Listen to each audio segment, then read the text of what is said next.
Well, hello everybody. How's it going? Welcome. It is December 4th, 2024. We only have a few more of these to go. Oh, and I'm your host.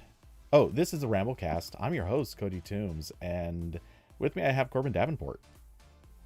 Hello. So, uh Austin asked, did tech things happen in the past 2 weeks? Yes, a few. Not many. A few. And in some cases, people wish they didn't happen, but we're gonna dive into that. Um, I sympathize. I also wish things would stop happening. Way too much has been happening. We need to slow that down. uh, We need to stop the happening until we can figure out what the hell is going on. this is the head of news at How to Geek speaking. Yeah. There should Stop. be no No more news. news. No news. I'm um, tired. no, that's an evergreen statement, honestly. There was minimal news, and I know that because I have my pile of articles that I've been meaning to write at How to Geek. And that's not a big pile, but it is a pile, and things stay in there for a very long time. Because I have to, if there's new stuff happening, I have to do that first. So that is a pile that I will occasionally chip away at, but is mostly stagnant. And I did finish. My greatest achievement was I finished writing an article that was in there for almost a year. I think I added in like February. And also basically no one read it when it did go live. But that doesn't matter because I finished it. That's what really matters. You are still a long way from beating my record. An article that I believe it took 4 years to write. From when the idea came up, I'm pretty sure it took 4 years. Good stuff. I think I gave Artem a little mini aneurysm thanks to that, because man, every year that went by, he got angrier and angrier that it still hadn't been written. And when I finally wrote it, it was good, but I could tell he was just so displeased with how it turned out, because it is not at all what he imagined it would be. Austin said, I guess OpenAI and Gemini announced concepts of a plan. Yeah, I didn't put that in the list, but OpenAI did say that it's going to announce things in the near future. But it's just an announcement of the announcement. Yeah, So yeah. So we may end up nothing, talking about those in the coming weeks, but yeah, um, nothing really for us there yet. yeah. And And my light is messed up. strictly speaking, Altman did basically say that oh, what is it? Um, artificial general intelligence (AGI), I believe it was, is basically not a pipe dream, but we should all set our expectations a bit lower for what it'll be able to do, which is Me, basically him me admitting, after me after I grabbed the bag successfully. yes, yeah, that's Guys, the we I need to lower need the stock so price many, ASAP. yeah, I need so many millions of dollars to make AGI happen, guys. It's gonna happen, but I need all your money. Hmm. Oh, just wait a little while. Just wait a little while. It'll happen. Yeah. Um. Once again, I'm so upset. I have a conscience and ethics because if I didn't, it's so easy to grift these people. Oh God, it really Like is. I think you just walk into like a random building in Silicon Valley and shout AI as loud as you can, and someone will walk up to you with a check. I think that's how this works now. Well, that's actually how I live in a mansion right now. You guys can't tell because I got a green screen in the way, but uh, I'm actually living in Michael Jackson's mansion. Right. I also bought the property next door so that I could expand. So if you hear Okay. construction noise in the background, that's what's going on. Where's your guest mansion? Because I have one of those. Well, I also bought the rest of the street. They're all Okay. now guest mansions. Right. And all I did is I drove down to Silicon Valley. I walked out on Sunset, and yeah, I just said I have AI plans. I held up a piece of paper. It had AI written on it. There were a couple of other letters. They spelled I guess. So yeah, Mm-hmm. not the most exciting That's good. pitch, but hey, all of a sudden I just had like checks flowing. It was pretty neat. Yeah, I got my guest mansion after rebranding something I found on AliExpress as Freedom, like Freedom Water, and then I put out ads on Truth Social, and that paid for the guest mansion. So maybe do that if you want to buy the rest of that street. Yeah, well, I mean, now I think I just need to get the whole block. All of these secrets are in my course, by the way. For anyone watching, the course only costs a small payment of $1 million, but you'll multiply that. Oh, and don't worry, you can actually get government subsidies to take the course, because it counts as education. Yeah, I'm very educational. This is how it works. God, this is horrible. Speaking of spending money, Yeah, Black Friday happened. Yeah, I was gonna. Yeah, okay, the joke's gone. Anyway, yes, Black Friday did in fact happen. How'd you make out? I bought nothing. I barely looked at stores. I have like 3 things in my Keepa that I have the price alerts on, and if they drop, I'll buy them, and none of them drop, so I bought nothing. For shame, And sir. I haven't really done any Christmas shopping yet because I've been too busy. So, but like I'm not like in a rush to do that because all this stuff is just kind of on sale in perpetuity for the entire like last 2 months of the year. Yeah. So I don't care. Like I was scrolling through like wire cutter stuff to see if like anything was crazy. Nothing really cared about. I don't know if that ancient iPad was on sale again. I'm not sure. I saw there was a lot of sites posting sales on the current iPad, which is fine, but I don't need one of those. Yeah. So, I, sort of borrowing from the earlier grifter talk and what you were saying about things being on sale in perpetuity.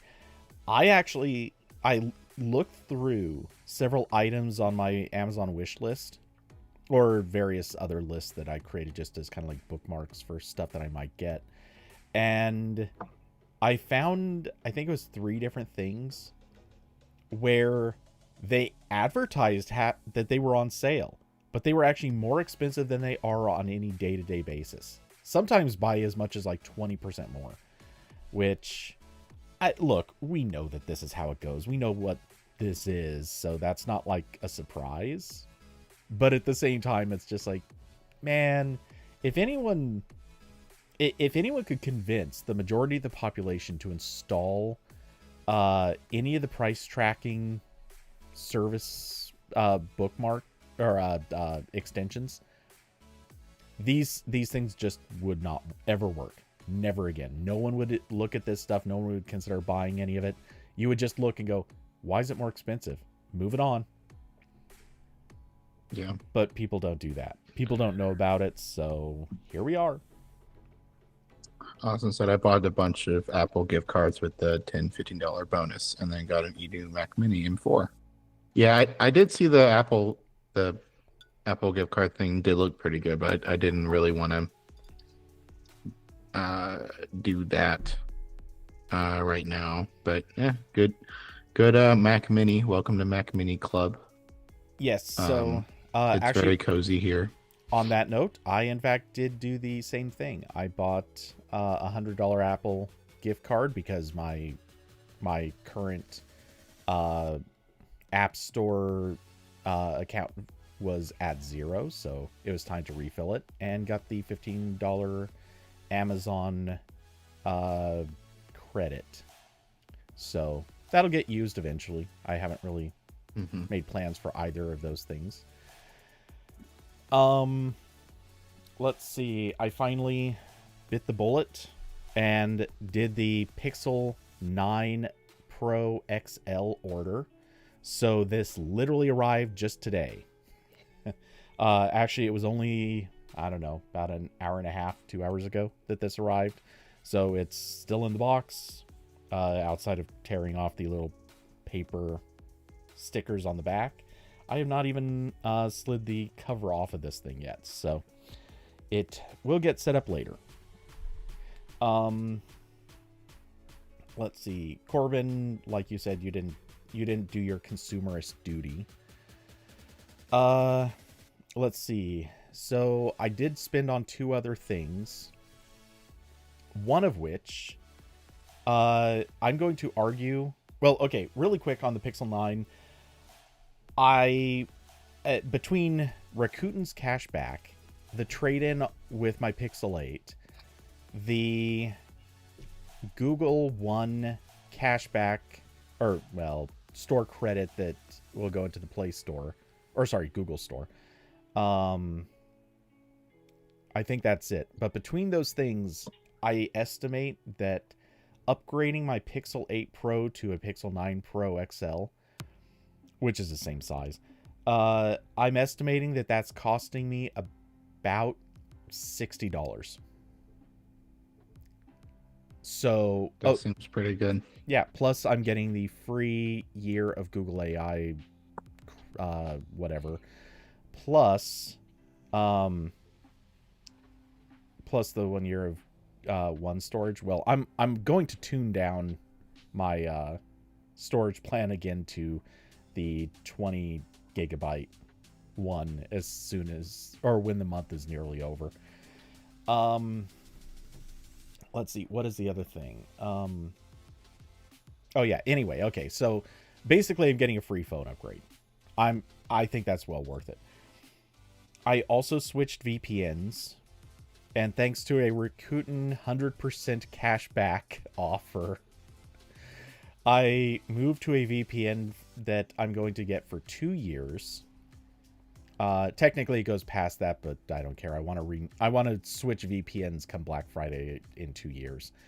But I'll be getting cash back for the entire amount of that. Plus I used a credit card on PayPal, which, because of the Chase Freedom bonus, I'm getting 5% cash back on. So I'm actually going to make $6 for switching VPNs. Yay. No, not NordVPN either. I think it was actually, well, it's Surfshark, which I believe is owned by the same company, or something like that. So, whatever. Who cares? Let's see.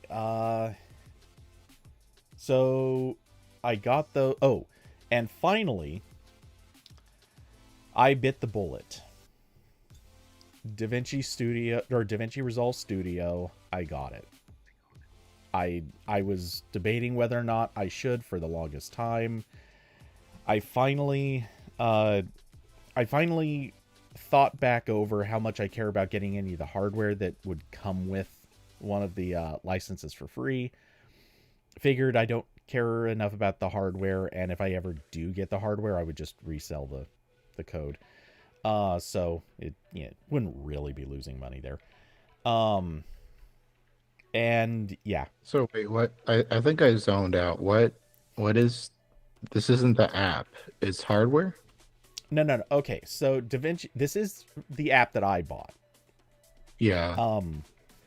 And the thing is, if you buy a few different things that Blackmagic Studio makes, including their cameras, or I think there are 2 different editing panels that come with the license also.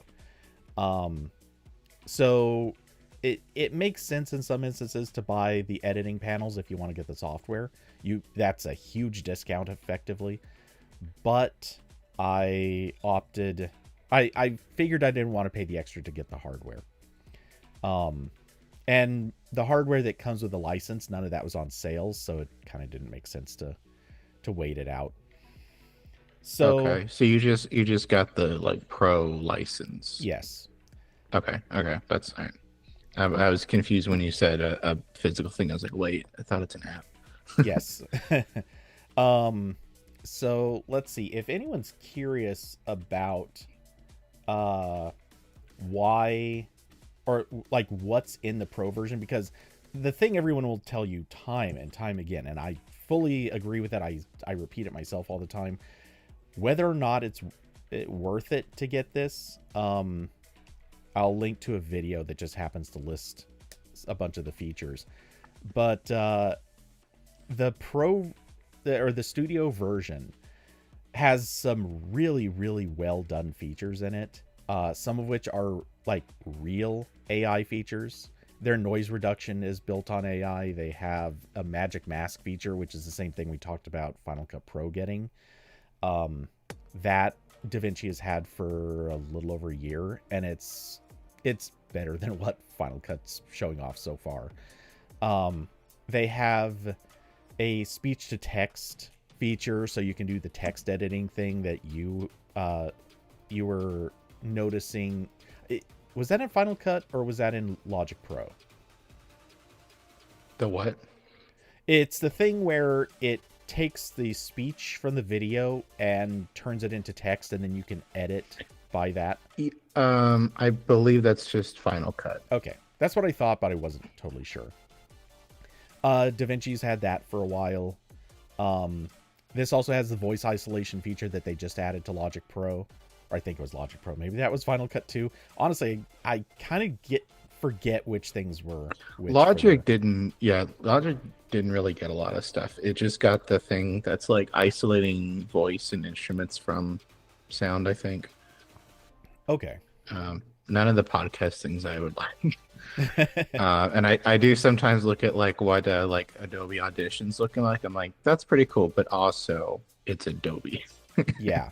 No. So every time I don't have to give them money or use one of their apps that like constantly ask me to upgrade is a good day. Like I really, I was getting a prompt in Photoshop repeatedly, like a big pop-up that's like, hey, do you want to buy all the Creative Cloud apps? They're on sale right now. And there's a little checkbox that says, don't tell me about this again for a week. Didn't work. I got it the next day. And then repeat that for like 2 weeks.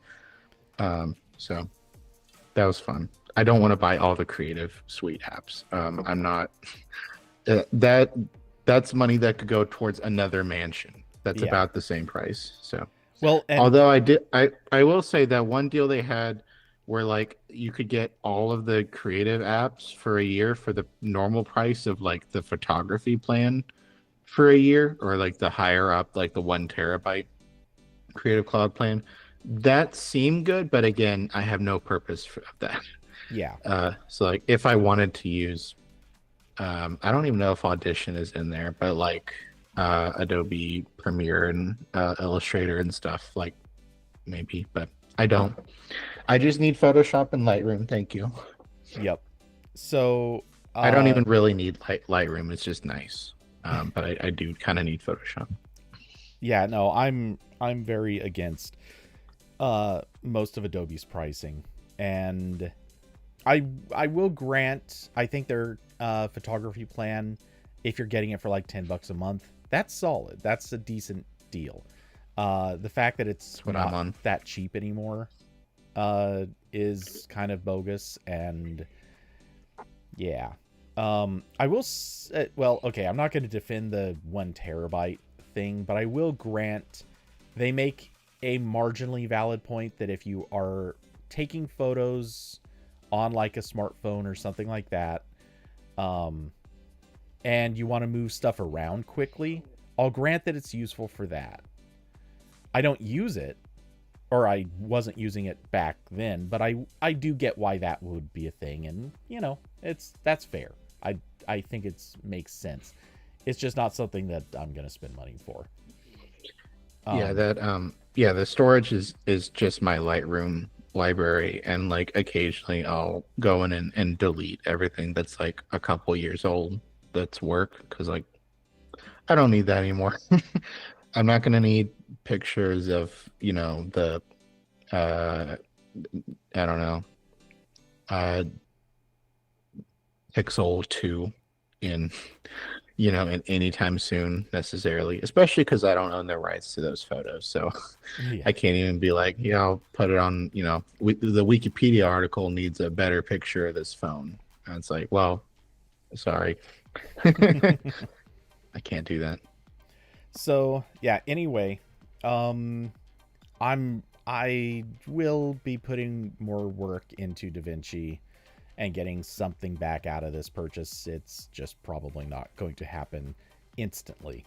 Um, though I am eager to start fiddling with some of the features, um, especially since it might really actually save me a lot of time in a few of the edits where uh, sometimes I'll just record everything I'm doing and just having the audio or like the audio to text like text-based editing feature like that will be incredibly useful in some instances. So hey, if it can cut down my editing time, that's a win already. Because man, doing reviews at AP is already a overly time-consuming process. So saving 20-30 minutes here and there, actual difference. Um, let's see. So yeah, that was the entirety of my purchases. All told, while a few of these things I won't get the cash back or discounts for, a month or two or whatever, all told, basically everything that I quote unquote spent money on is effectively free or just moving value around in some place or another. The only thing that I actually spent money on was DaVinci. So yeah, that was the entirety of my shopping for Black Friday. Yeah. The only frivolous purchase I've done recently was the router. I've already talked about that. But I have the router in my Keepa list because when I move, I'll probably, now that I know that router is good and it can do mesh with the identical model or like another Asus AI mesh router, I'll probably buy the same router I just bought again when I moved, and I'll either make that an access point or mesh node somewhere. I don't know, whatever I need. Makes sense. So anyway, yeah, otherwise, rumor has it, I saw some stats saying, well, I didn't see the numbers. I didn't care to go deep enough to look at them, but I did see reportedly fewer people shopped on Black Friday this year than in previous years. I don't know how far back that goes, but yeah, apparently people don't feel as confident about the economy as some people say that they think they are. So maybe the look at the future administration doesn't leave people super confident. Just a theory.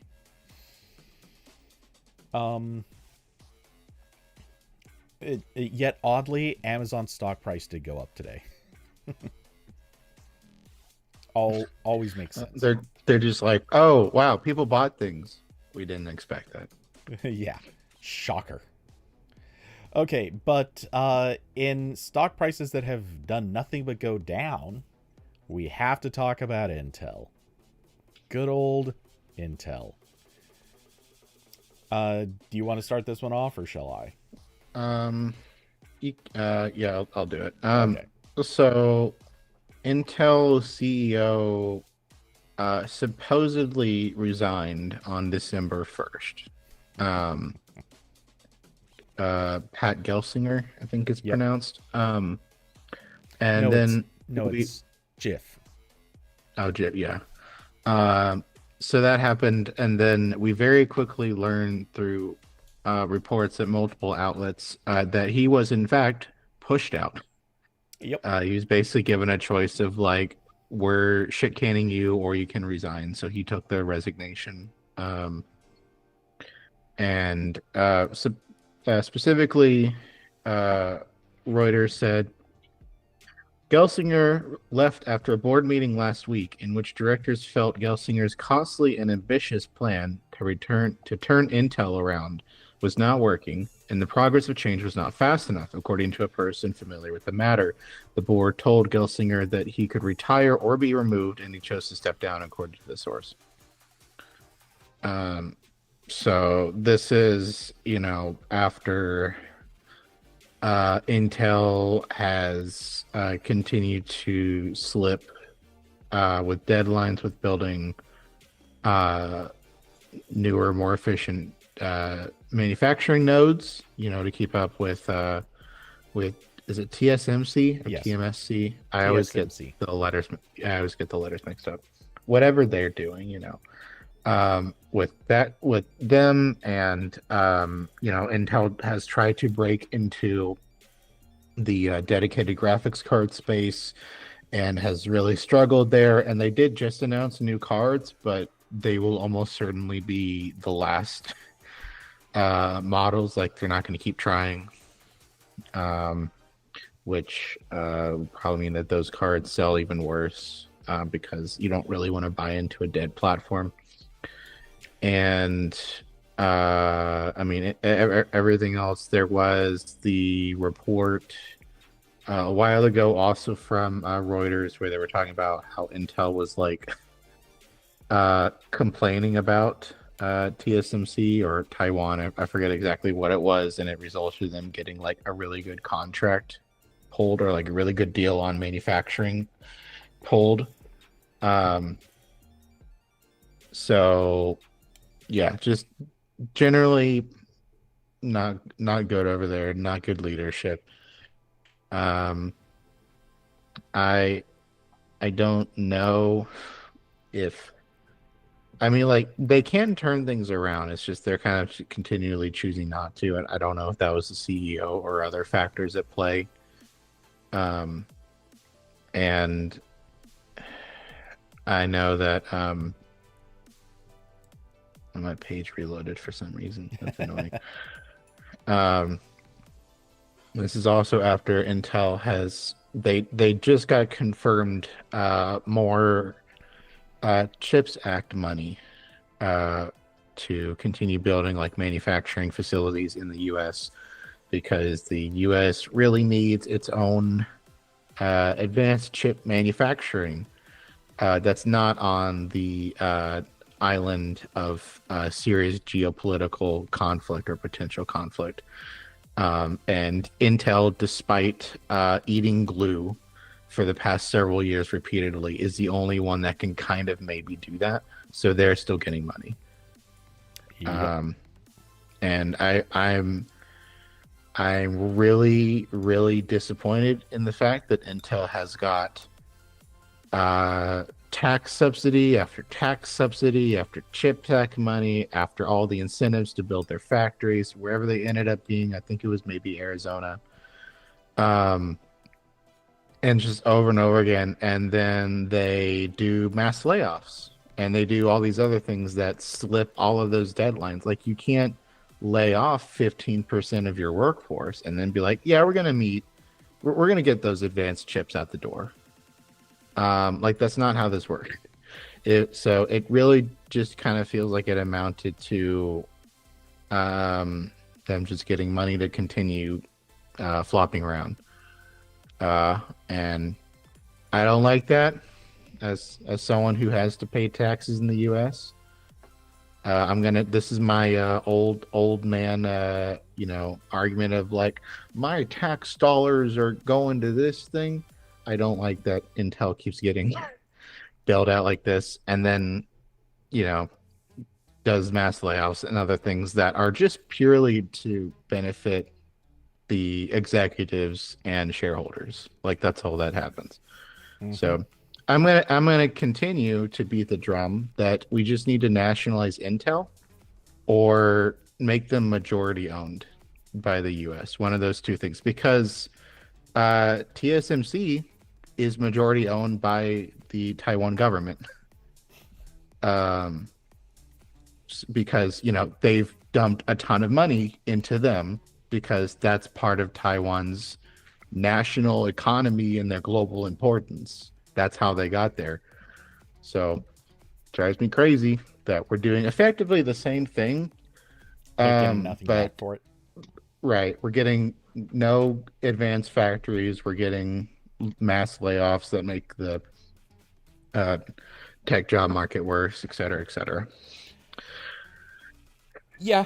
Uh, David said, I have an idea. Let's keep giving Intel more money.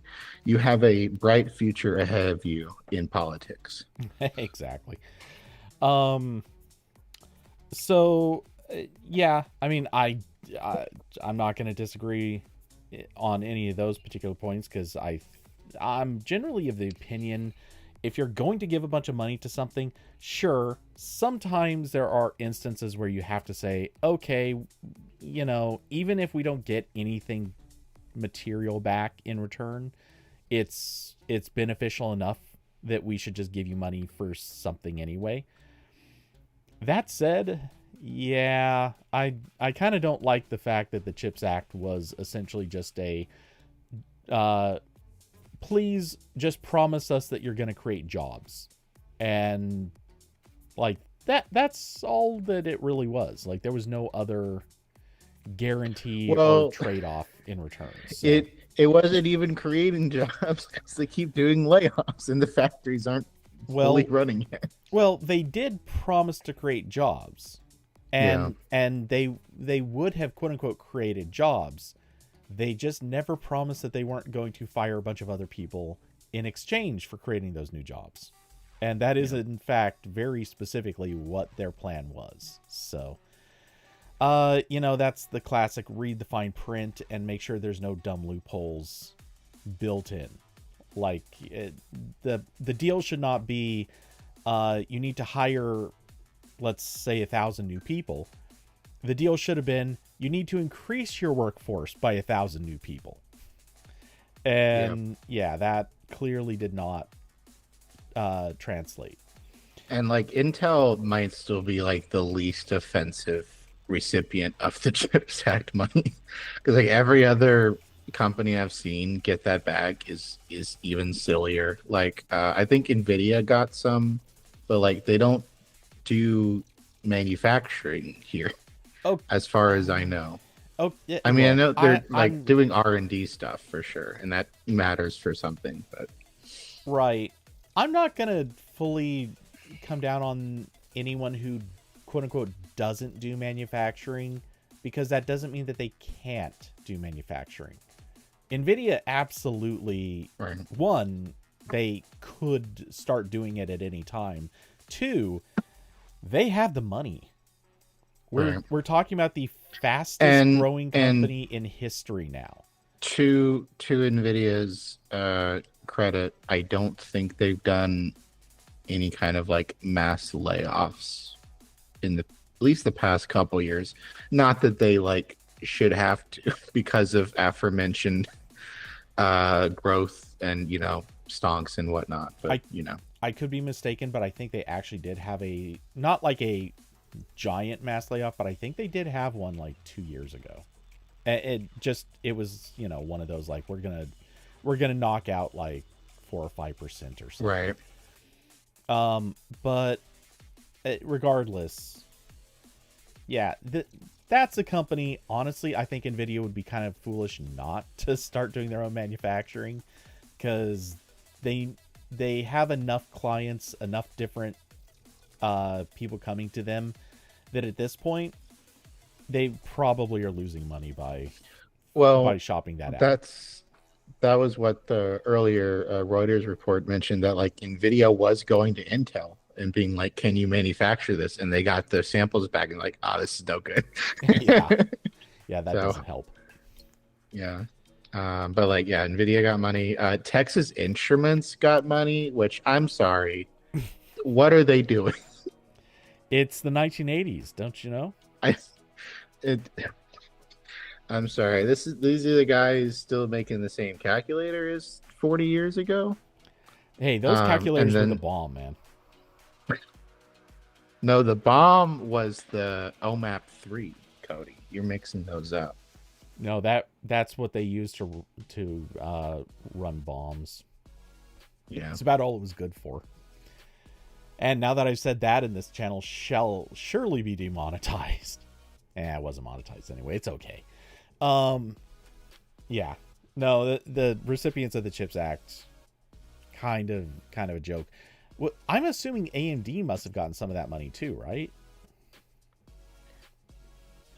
I don't know. Actually, I don't remember seeing headlines. Okay. Let's see. Because that's one company. I am so confused by what's going on with AMD because Intel stock just tumbled.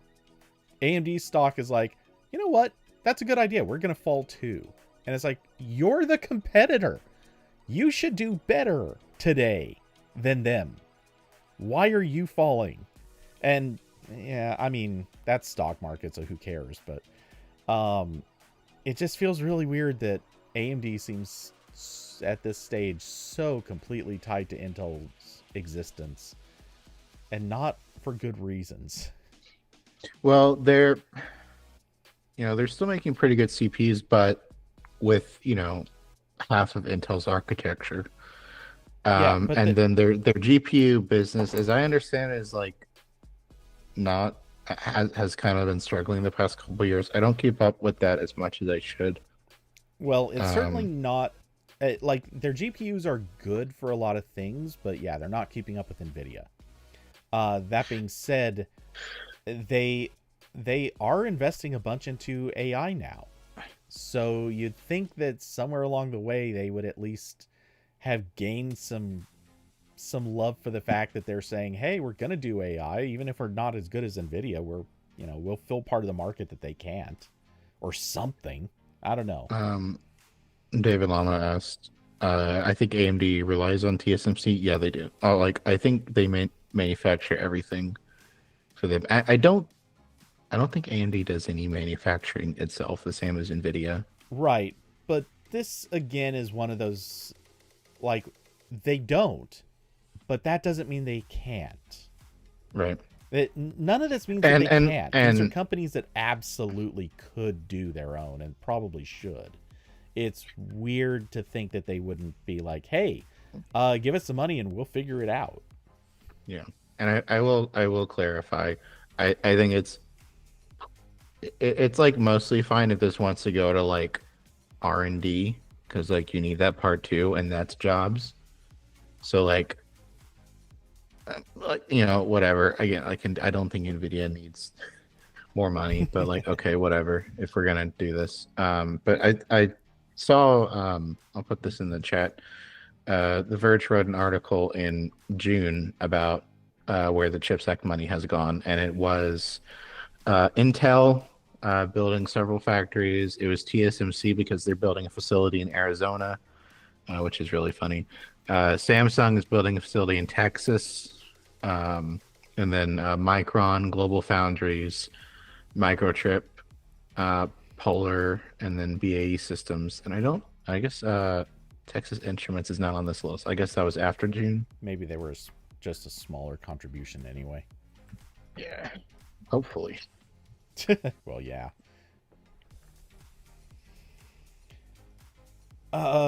Yeah. Which, to be fair, some of these others are also not particularly compelling companies for this, but hey, whatever. Okay. Yeah, Texas Instruments says they got proposed funding of up to $1.6 billion for a manufacturing in Texas and Utah. What are they manufacturing there? Like, I don't know. Okay, this fucking quote. Our investments further strengthen our competitive advantage in manufacturing and technology as we expand our 300 millimeter manufacturing operations in the US. Wow. So they're making like just the garbage that goes in like tractors. Like embedded stuff. That's really funny. Hey guys, our stuff broke. Do you have any vacuum tubes you can lend us? Yeah. I ran out of punch cards. Let me go grab some. You open up the cover and accidentally touch something, and it actually shocks you because it's carrying that much electricity. Yeah. We just gotta wait until Texas Instruments unlocks blast processing in the Sea of Technology tree, and then they'll be cooking.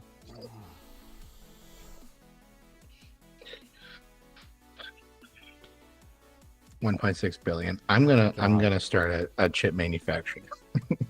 This seems too easy. Yeah, screw this AI stuff. I'm just gonna get into manufacturing chips.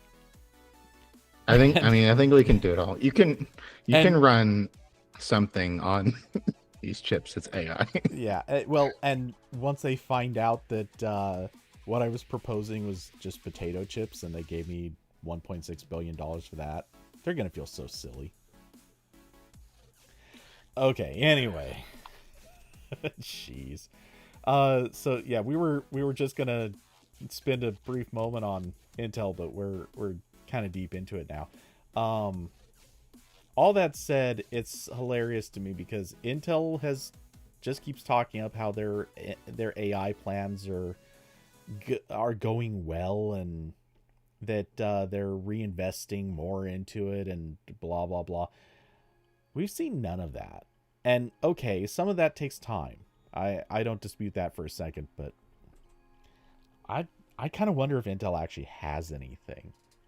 Like, legitimately, do they have anything, or was this all just talk? I'm not feeling great about them. I mean, like, I know they've made progress on like slimmer manufacturing nodes, but the problem is that they're just like perpetually a couple years at least behind TSMC. So like, I don't anticipate like Apple ever, buying stuff from Intel because they're on like the bleeding edge TSMC architectures. Like, that's every time TSMC has done a die shrink, there's a news report of like, oh, Apple reserved the, manufacturing capacity for the first 6 months that they can make this.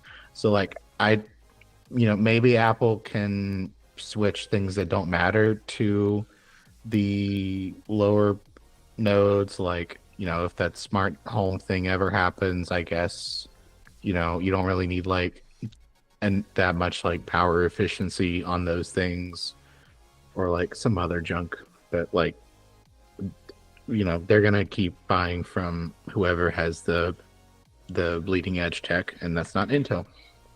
No, it is not. Which again, as I've said, I wish Intel would do better. This is not a I think it would be nice if more than one company on Earth could make the chips that most modern technology depends on, but it's not happening right now. Not today. Oh boy, it's weird how this story of the person who was failing Intel has turned into a depressing conversation. Because we're just talking about how we could do better. Yeah, I know. And doing better is just not a thing that we're good at anymore. And we could. I would shrimply take whatever his salary was and subtract it by everything except like, I'm gonna treat myself, let's say like $200K a year, and then give the rest of that to the people who work at the company. And I feel like I might get better results that way. For real. Yeah, 100%. More people would want to come work at the company. Not even a question.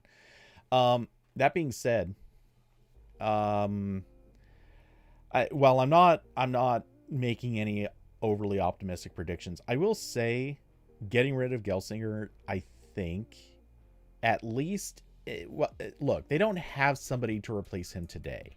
And as plenty of articles point out, they've already contracted a firm to go look for a new CEO.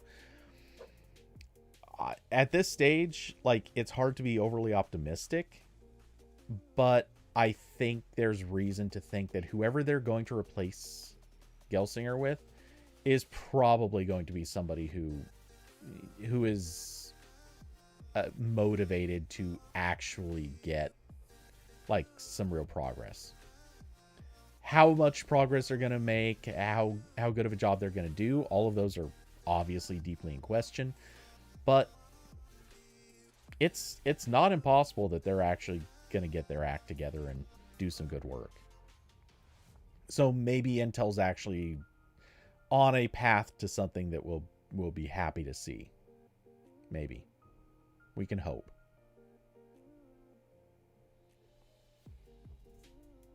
Yeah, that's as I far would as do better. Yeah, do better. No more skill issues, boys. Again, nationalize Intel, and then we can have like Freedom CPUs or something really dumb. Freedom, man. Why do you want to go MAGA with your It's not. I mean, we can do nationalism in like a fun way. I think we're doing it in all the bad ways right now. We could do fun. Yeah, that's fair. Just take the like Intel Core logo and replace like the blue background with the American flag. That'd be fun. Just do some get fun with it. Okay. Also, that would increase sales with all the weird conservative people. I wasn't gonna buy a new computer, but now that it has a flag on it, it's made in America. I'm gonna buy 5 computers. Oh, this is why people drink. Anyway. Yeah. Yeah, I don't know. I think we need to see Intel doing better. That's it. That's just we need to see Intel doing better. I'm glad Nvidia is doing well. I've generally always liked Nvidia. I think we need to see AMD doing better. We need to see Intel doing better. And I don't understand how Qualcomm has generally been doing better these last few years. Because, yeah, that's it. That's my thesis on this. my basic thesis overlay. I'm gonna save the detailed analysis for the pages no one will read that I will generate with AI from NVIDIA's GPUs.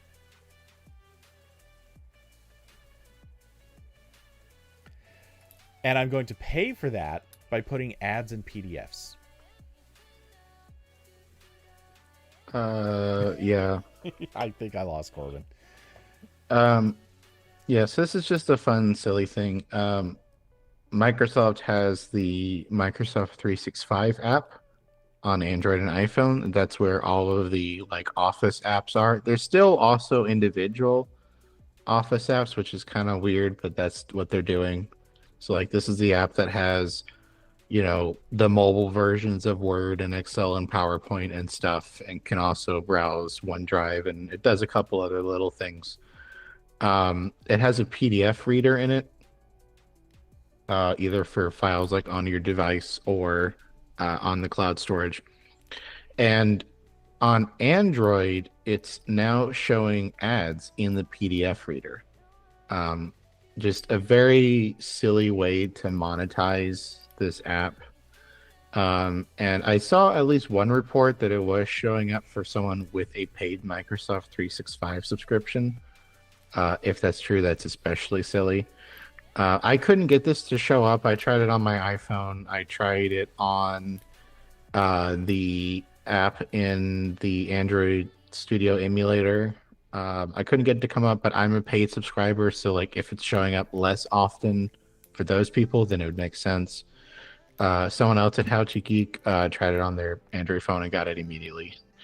And it was of course like an ad for like some crypto garbage, because yeah.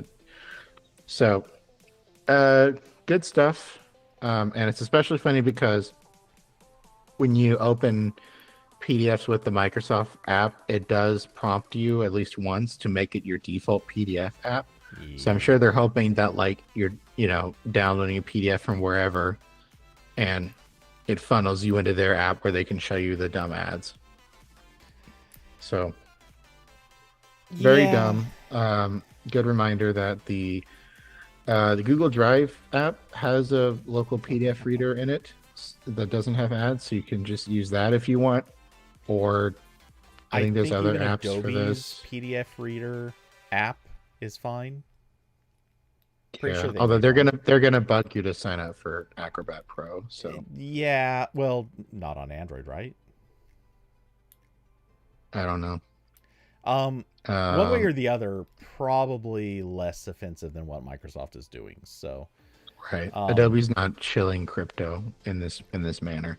yeah, Um, like I think it's like straight up they're using Tabula for the ad network, so it's like you. it's like you're gonna get really bad ads. I mean, that's not the worst one, but it's not great.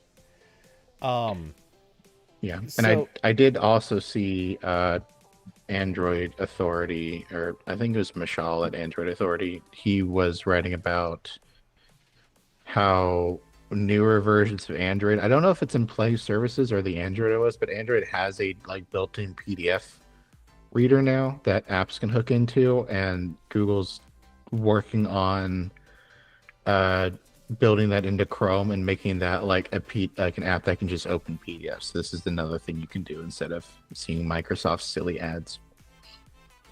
So hmm. So, yeah, I'm obviously I think this is gross. Uh, there are certain things that you just benefit from keeping at least semi uncorrupted.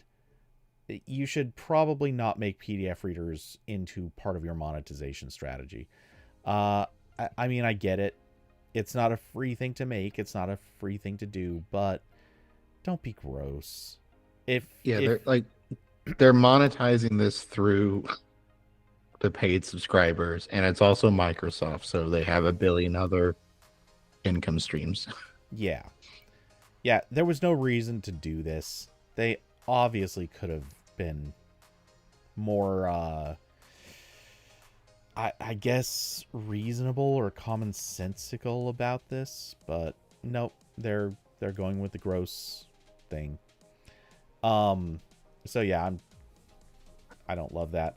That being said, the fact that they would show this to paid subscribers too, the moment you said that, it reminded me of it reminded me of how if you go to a YouTube video through the Google Discover feed, even if you are a YouTube Premium subscriber, you're going to get ads. And I think the same is true from the Google News app, which it makes more sense there because, you know, the video is technically an embed in the app, but that's also not okay. Like Right. you're paying for ad free, and just because you went through a source that is heavily advertising those videos, that becomes their excuse for not doing it. Like, yeah, that's not good either. Right. It's like an oversight, but it's like an oversight after they explicitly built in YouTube to the feed. So it's like, Yeah. come on, guys, you could have done this already. Well, and is it an oversight, or was someone sitting there going, you know, do we have to? Like, Yeah. we could make X amount more money if we just oopsie this one in. Like, let's not fix the bug, because not fixing the bug makes us an extra 800 million a year. That's Right. that's crappy. I don't like seeing it. I don't think anyone else does, and you kind of know that it's on purpose because they could have fixed it anywhere in the last, I'm gonna ballpark, 5 or 6 years. This has been a long ongoing issue. People know about it. People have reported it. I reported it years ago. And it's a little crazy making that it hasn't been solved yet. Yeah. And it's example number 500 of Microsoft having like actually pretty good products, in my opinion, and then just making like a couple really stupid decisions that ruins it. Like Mm-hmm. I've I've I've done this rant many times, so I won't do it again. But like, there's a lot of parts of Windows 11 that are genuinely very good and very good improvements to Windows.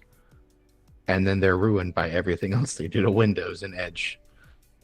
Edge was pretty good for like 7 minutes, and then the product manager showed up. It all went down. It was good So until they finished being in beta.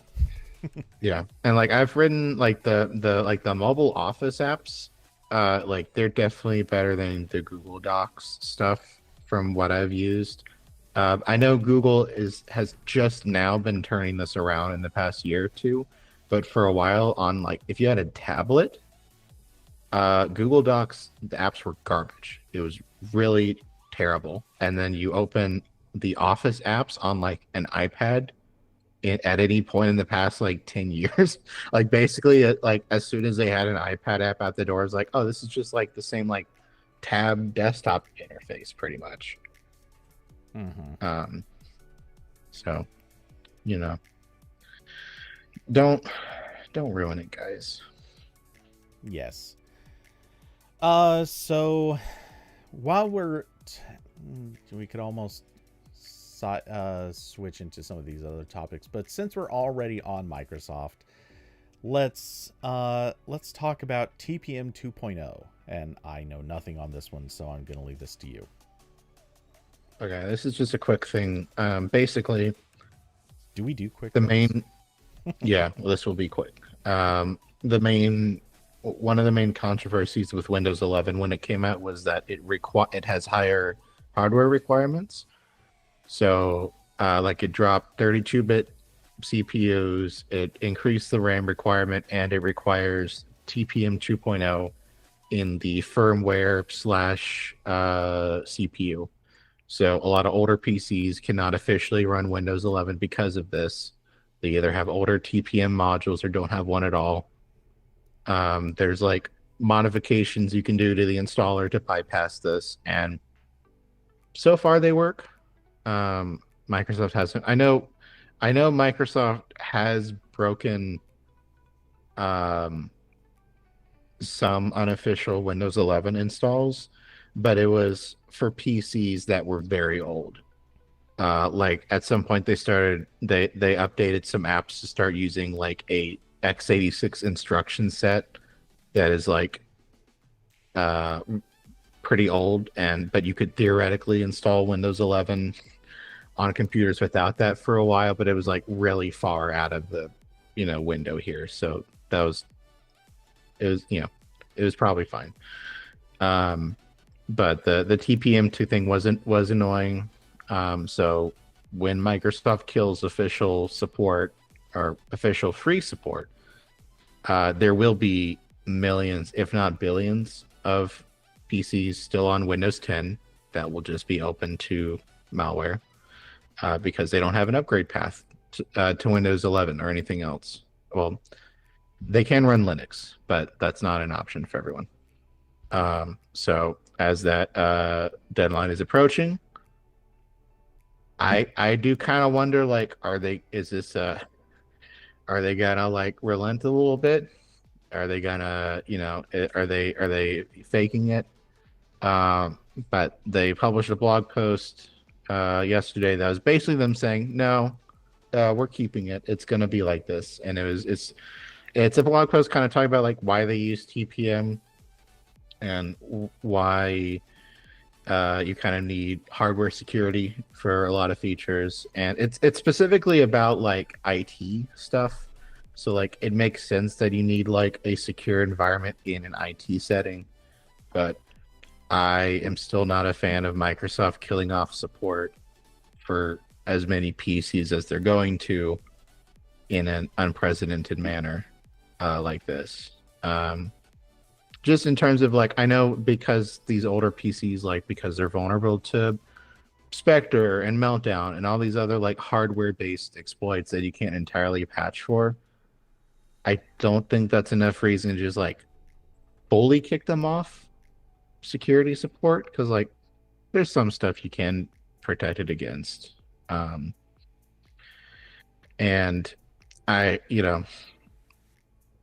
Microsoft has, every time they talk about this, they do pitch it as like, you need to switch to Windows 11 to be more secure. And by the way, we have a bunch of shiny new Copilot Plus PCs. We know you're all waiting to upgrade off Windows 10. Here you go. And it does kind of make me feel like, I think you guys just want to sell new PCs. I think that's what this comes down to. So this is just them saying like, no, we're sticking to our requirement. And it does still leave the open question of what happens to the PCs with hacked TPM installs, because on this, they of course don't mention like the workarounds at all, which are not sanctioned or whatever, but like they're still possible. They're just like flags in the installer. So are those going to break at some point? Because they keep saying like this is absolutely required, and yet it isn't. So are they going to do the thing that they've done for the very old CPUs at some point, where this just breaks, and everyone with those hacked installs like just can't update Windows 11 anymore or something? Or are they going to do Windows 12, and that has like a super duper hard requirement for this that can't be replaced? I don't know. But this is basically just them saying like, yeah, this is the way it is. Tough luck. So make your computer purchasing decisions accordingly. Which is loose code for saying things are still not stable. Things still suck.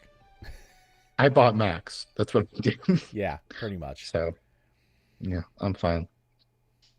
If you have I have a family member's computer that's still on Windows 10s, that's a thing that will eventually have to be swapped for a hacked Windows 11 install at some point, or just I get a new CPU for that computer, one of those. So if you have friends or family who are also in that spot, be thinking of them. Don't let them be vulnerable to malware, because Microsoft wants to be a little bit more greedy than usual. Don't let friends buy TPM 1.0. Don't. Yeah, just buy everyone Macs. Yes. That's easy, right? That's cheap.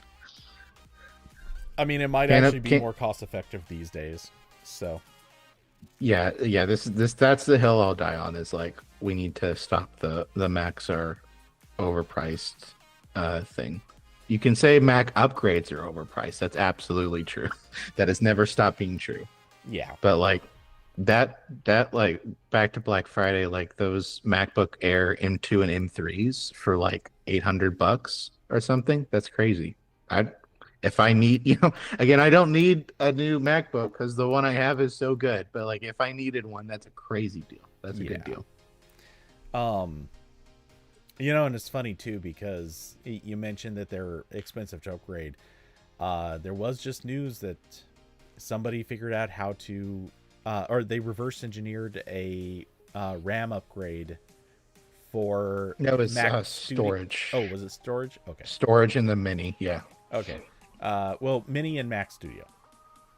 So, oddly and unfortunately, not the iMac or the Mac Pro necessarily, although that one you could already upgrade storage. But yeah, still two of the four major non-portable models. If you want to call the Mac Mini non-portable, I don't know. Whatever. Anyway. So, yeah, just a side note. That's true. Once you buy the Mac Mini, you set it down, you can't lift it back up again. It's like Thor's hammer. I damn you! You beat me to that joke. Only those who are worried that you can move the Mac Mini. Yes. Well, it's so hard to reach behind it and unplug that monitor cable. Mm-hmm. It actually is kind of hard to unplug the MagSafe cable, but hey, it is what it is. So okay, I don't have anything else to say on this. Was there more? Nope, just I think it's a little bit silly. Okay. Well, things that are silly. Yeah, that's our transition point. Google killed the Pixel Tablet 2. Oh my god. Allegedly. Huh? Yes, I think allegedly. allegedly in quotes. Yes. So the going story comes out of Android Authority and basically describes these purported specs of a Pixel Tablet 2, which would have included a higher refresh display. It was going to have potential 5G connectivity. It was, let's see, this resolution was supposed to stay the same. It was upgrading the cameras, I believe, which that's not really asking too much. Was there something else? I swear there was one other detail. Probably some upgrades to their smart home networking capabilities, but that's, a little bit more wish-washy, air quote, like maybe not kind of stuff. So yeah, like whether or not this is true, we really don't know yet. There's obviously a little bit of there's room for this to not really be accurate, and maybe Google will still come out with another tablet that's basically a follow-up to the Pixel tablet. Will it happen? I don't know. At the moment, I'm inclined to actually believe the rumors, because it kind of seems like the Pixel tablet didn't sell very well. And why would it? The price was too high. It just was. It was literally too expensive for what it was supposed to be. And they kind of complicated the sales pitch for this device by virtue of the fact that it had to come with its stand. Or its dock, rather. It was just never really the right device at the right time at the right price. And so I kind of could believe that the Tablet 2, somebody just sat there and said, you know what, we're not going to make money on this, let's just kill it. But that's also the reason why I don't see Google ever succeeding with tablets, because if they're not going to sit down and develop 3-4 years in a row of tablets, everyone's going to look at these and go, okay, Google doesn't believe in this, Google doesn't care about it, why should we? And yeah, tablets under Android will continue to fail if the company that tries them every few years ends up just backing away and calling them a dead end, which is what this effectively now communicates. Oh, yeah. I just yeah, I don't know what happened here, because they were trying to sell. I get the initial argument of like, okay, it's really difficult to compete with the iPad because it's so good. Mm-hmm. So the people who want a good tablet are going to buy the iPad. People who want a garbage tablet for watching YouTube and playing games are buying Fire tablets. So we need a different selling angle, for different selling point for this. So theirs was like, okay, people buy our smart displays. What if we make like kind of a souped up smart display that's also a tablet? And it's not the worst idea, but yeah, the pricing just didn't really make sense. And like, I don't know if it can for what they were going for. Because if it was cheaper, it probably would have had to compromise more. I don't know. I don't know what they're doing over there. I don't remember exactly what I said at the time, but I'll just to pitch my thoughts on this now. Make a 8-inch display and find a way to sell it for $200 with a dock. At right. $200 with the dock, that's great. And when I say a dock, I'm just talking something with a basic magnet, something that can charge a tablet, probably through pogo pins, and that could be it. It's just like a smart display, but you can pick up just the tablet portion and walk away with it. That's a thing that if you can find a way to make it and sell it for $200, people will buy it. And that gives you a sneak. And this, I think, at that price is not subsidized, but I think it's approaching break even. Um, where and this gives you a sneaky way to put Android tablets back into relevance. It's not a gaming device. It's not meant for anything big. It would make a good reader. It would make a good, uh, home device, just like their smart displays. That is something they can sell. That's something people would want to buy.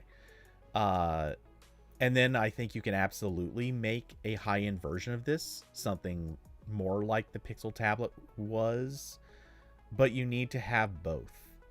Or at least you need to have the cheaper one before you try to do the expensive one. Apple, I think, learned this lesson the really hard way. Look at what happened with the what was it called? Oh geez, their attempt. Was it the HomePod? Is that the right name? The HomePod was their big smart speaker. Yeah. They attempted this with the HomePod. That was the first thing that they came out with, and it failed. There's no like hard proof of this, but literally everybody knows it did not succeed. It took them something like 2 years to sell out of the HomePods that they still had in stock after they stopped making them.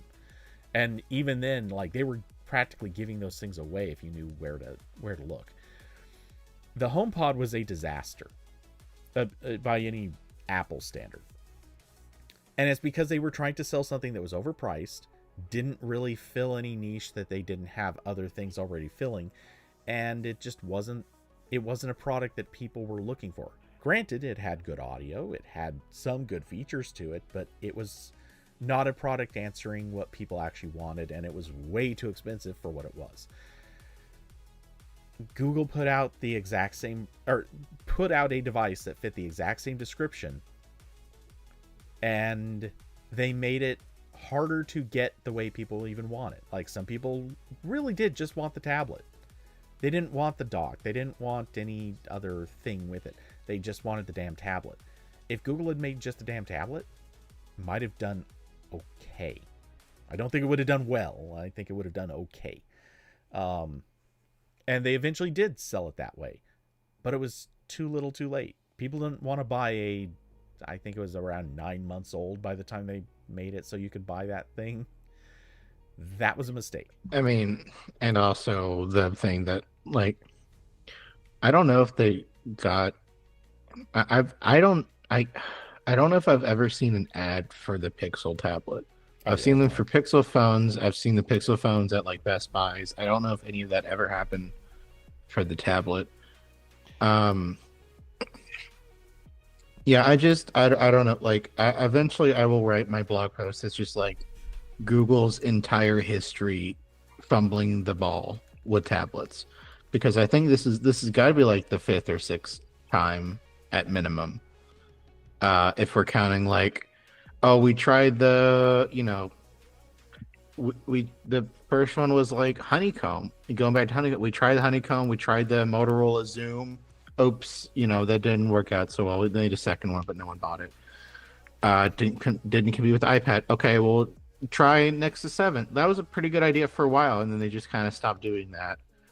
And then all the Nexus 7s died because they had bad hardware, flash storage. And then like the Nexus 10, which is like that weird thing that I don't know if anyone bought. One of my friends did buy it, so I do vaguely remember that, and I accidentally soft bricked it trying to put CyanogenMod on, and I had to fix it.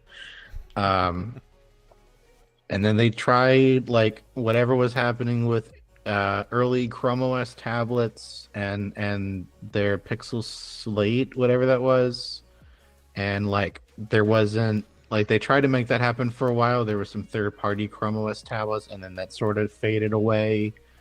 And then they tried Android, with foldables. They started up, and they were like, "Oh, we really care about, optimizing apps for large screens." And that didn't work. And then as Chromebooks with the Play Store started coming out, they're like, "Yeah, we're going to make apps for these, and then they'll also work great on tablets, and they'll, help each other."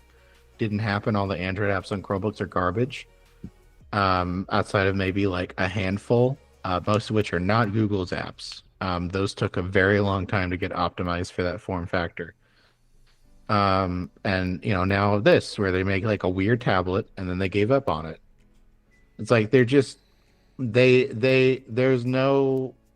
This is like watching Zack Snyder trying to make movies at DC. It's like there's Marvel doing its own thing over there. They're fine. And whatever is happening over here, we're like constantly rebooting things, trying to make something work that's not working. But it's crazy. It's crazy that this is one of the things that Google just cannot figure out. It's like this and messaging, and then like randomly killing products. This is like their three things they just cannot stop for whatever reason. And I agree that like what I want to see out of Google is at a minimum consistency, because none of these product lines have gone more than like two models. Like there was like two Nexus 7s. The Nexus 10 was a one-off. There was two Motorola Zooms, which were like kind of like, they weren't Google devices, but they were like close partnerships. Samsung is the only thing that's had any consistency. Yeah, like Pixel Slate was a one-off. A lot of the like Chromebook tablets made with partners, those were one-offs.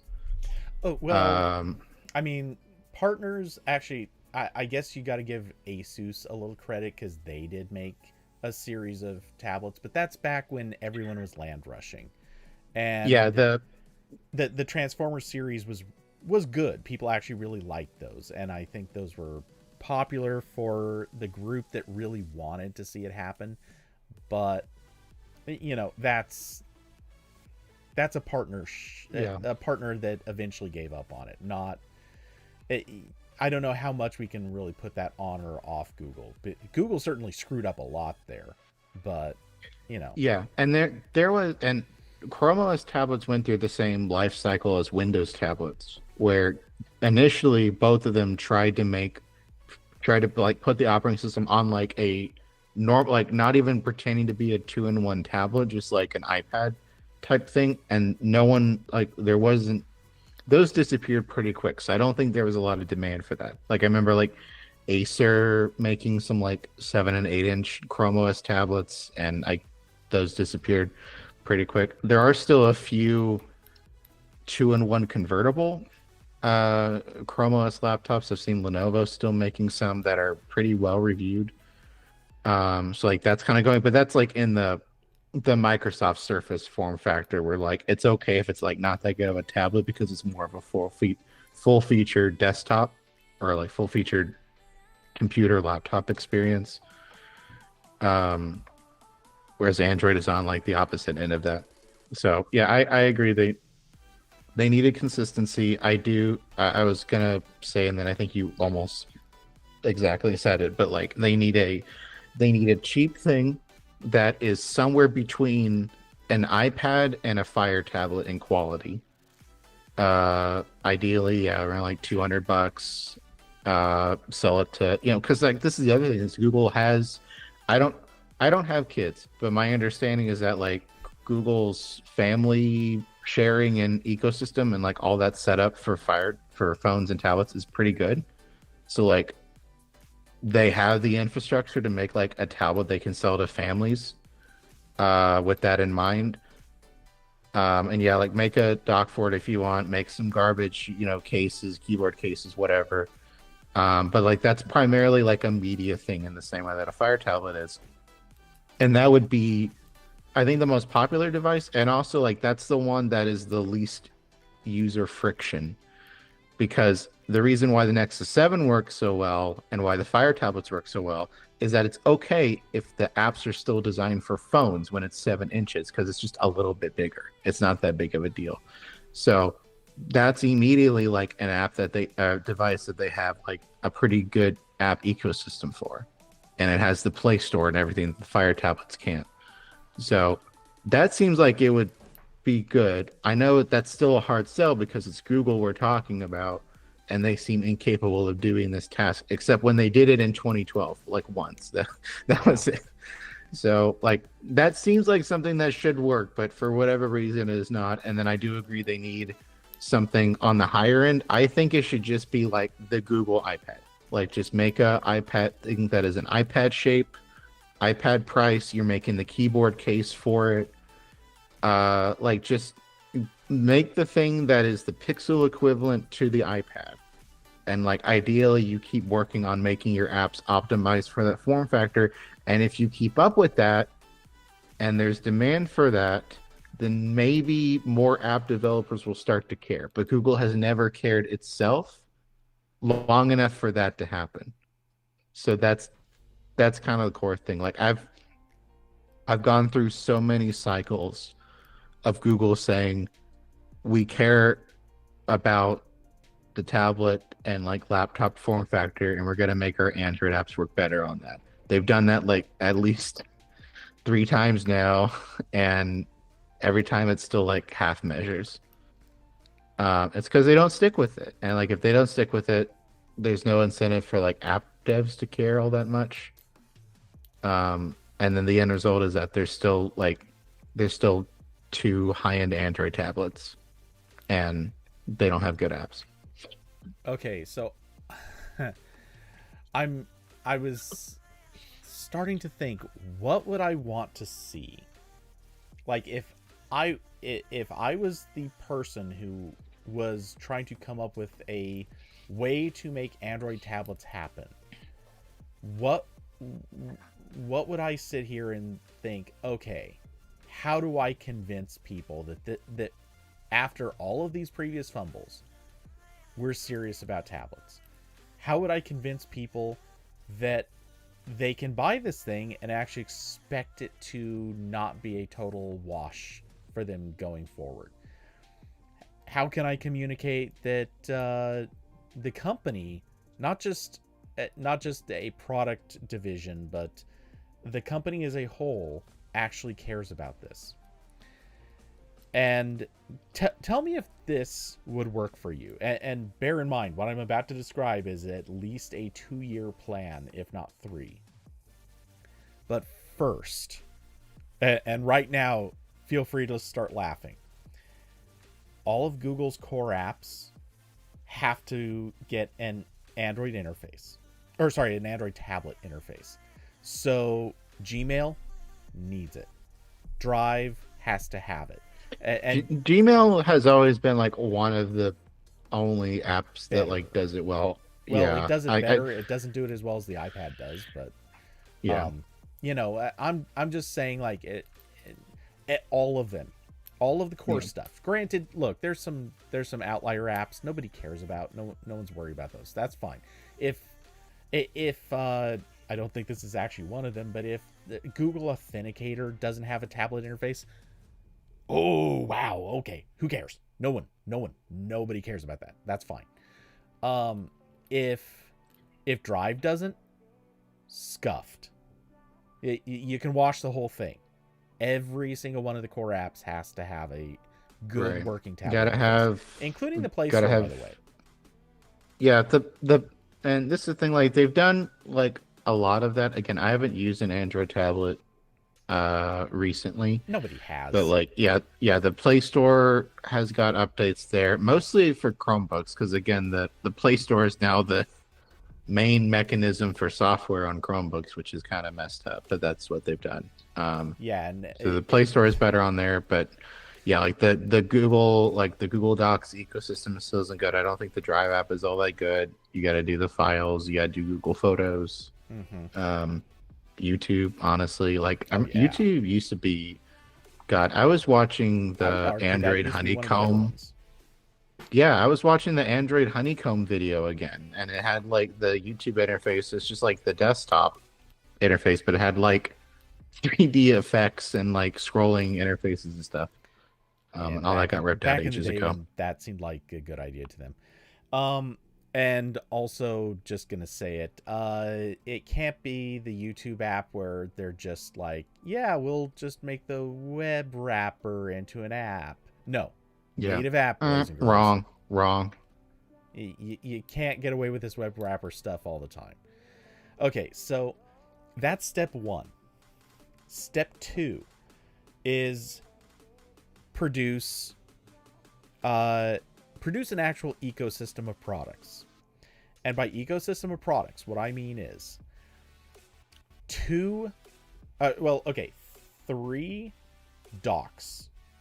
One of them is basically just a simple dock interface that could sit on a table or you could mount it to a wall, whatever. And it's something that you can just connect a tablet to. Simple, straightforward thing. Then you've got two, what we're going to call the upgrades or premium options.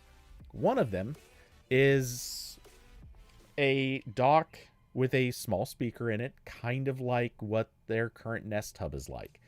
You know, small little thing. It's got a speaker that's good enough to be, you know, if you're not going to turn it up very loud, it sounds okay. And it's just better than whatever speakers are going to be inside the tablet. And third is a dock that's like, okay, this one's actually meant to sound good. This is your the what was it, the Home Hub Max or whatever. I don't remember the names. Anyway, you know, the Nest Hub Max. Yeah, I think that was after his Nest. Anyway, whatever it is, like an actual good speaker. It's bigger. Right. This is chunky thing. It doesn't take like a corner of a table. It's more like this is actually taking some space. Make these three docks, and then make two tablets, which we already discussed. One of which is a smaller, lighter weight, cheaper. You know, this thing needs to be able to sell for $200, or maybe even $250 with its dock. That's it. And then the other one, which can be the, you know, like the bigger Pixel tablet. This one needs to have some actual specs. It needs to be good for gaming. It needs to be, you know, the high-end thing. Now, all of these things have to be compatible with each other. Interchangeable. Literally, you want to use the big tablet on the, you know, dock with nothing in it that's just a stand. Perfect, fine. You want to use the cheap little tablet with the really expensive high-end speaker dock. Perfect, no problem. You can snap everything in. This is an ecosystem. They all work together. And then step 3 on this product cycle. Keep doing it for 4 fucking years. Don't just back down when it doesn't sell well the first year. Keep going. At year 3, you're going to have people going, wait a second. They didn't give up. Let's give it one more. On year 4, these might actually start selling okay. Do I think they're going to take on iPads? No, not a chance.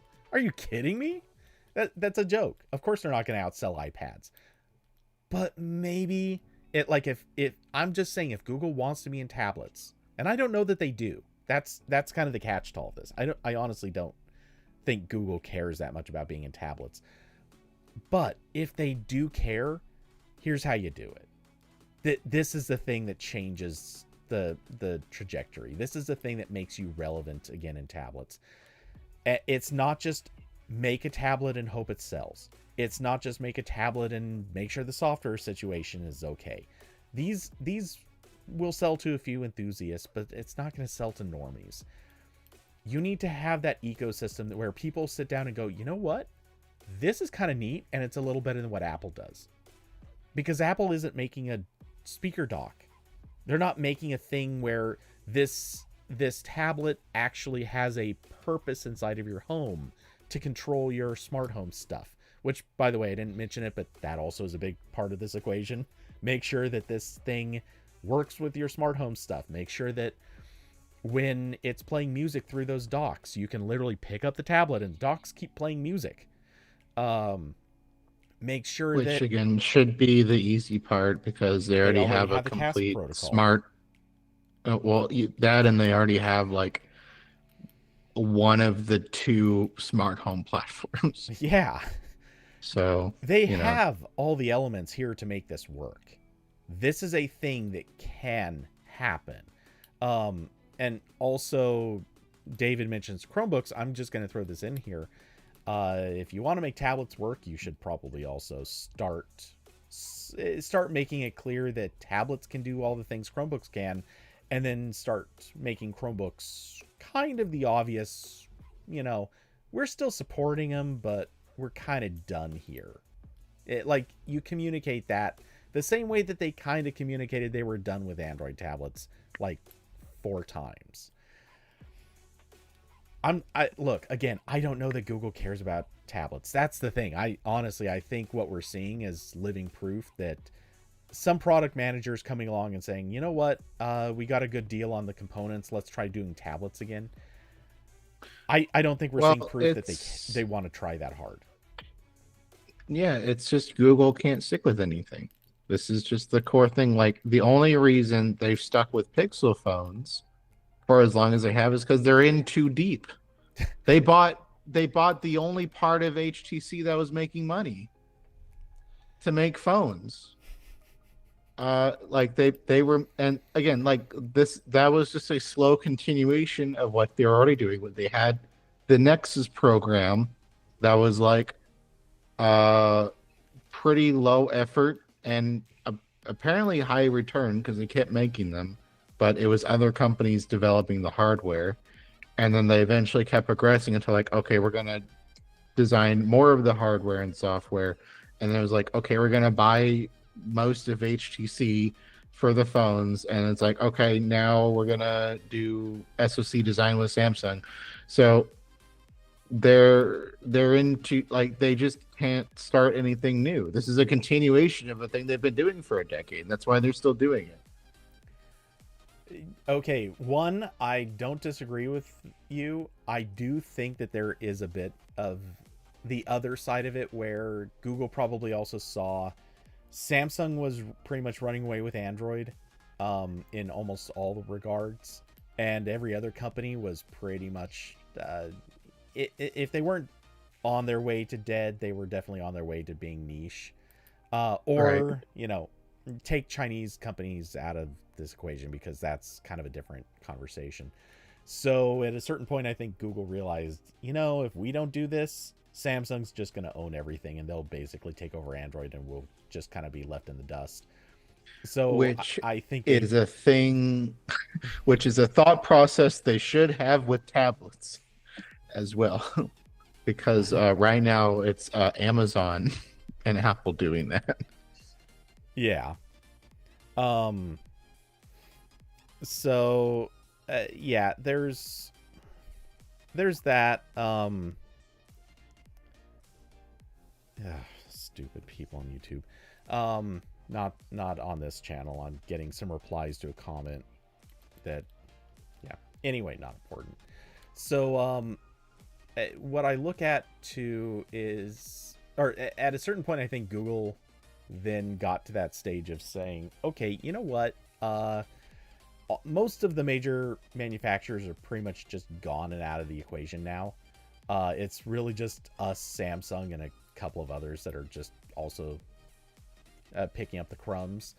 And we're gonna get left in the dust if we don't work with Samsung. So let's all just work together, or let's both work together, and we can kind of just, we'll have our share of it. Samsung gets to have the lion's share, and we're happy here.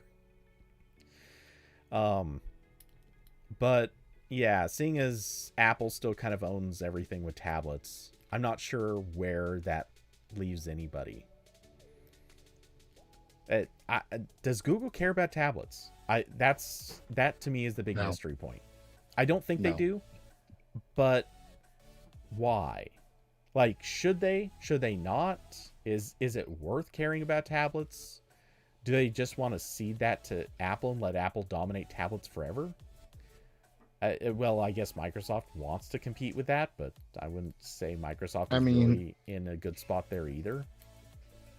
No, I mean I'm sure they'd like to, but again, they just cannot stick with anything. They Yeah. just can't do it. That's the core issue. Um, I do think my idea for a small, like a new Nexus 7 and then iPad clone, I think that would make the most sense still than more SKUs. But it would still be something that, like, they can throw in the new Tensor chips in every once in a while and it's a done deal. Um, Well, I think and I that's what I think it would, described. yeah, like if they do small and like one small, one big, I think it would the focus would be sort of the inverse of iPads, where the big ones are the ones with sort of the best experience and the one people want the most. And the small one is the one they update every few years because there's like 15 people who buy the iPad mini. But with Google, I feel it would be the other way around. Like the smaller one would be the better product, at least initially when all the apps are better on it. And then they can keep working on the bigger one. And that still exists as an option for the small amount of people who want it in the same way that the iPad mini does in the Apple ecosystem. Okay. Yeah, they should do something. I mean, I kind of get that. I guess I don't know necessarily if the small one needs to be the one that gets more more updates. I think it's true it needs to get more attention. That doesn't necessarily mean making it more Right. powerful or better, more frequently updated. It just needs more attention because that's the one that they're very likely going to sell more of. Because Yeah. again, in my view, like the Apple iPad story is here's a tablet that you probably take with you to bed. You probably throw it in your bag and take it with you when you go, when you hop in the car, get on the subway and go someplace, whatever. Like you might carry it with you.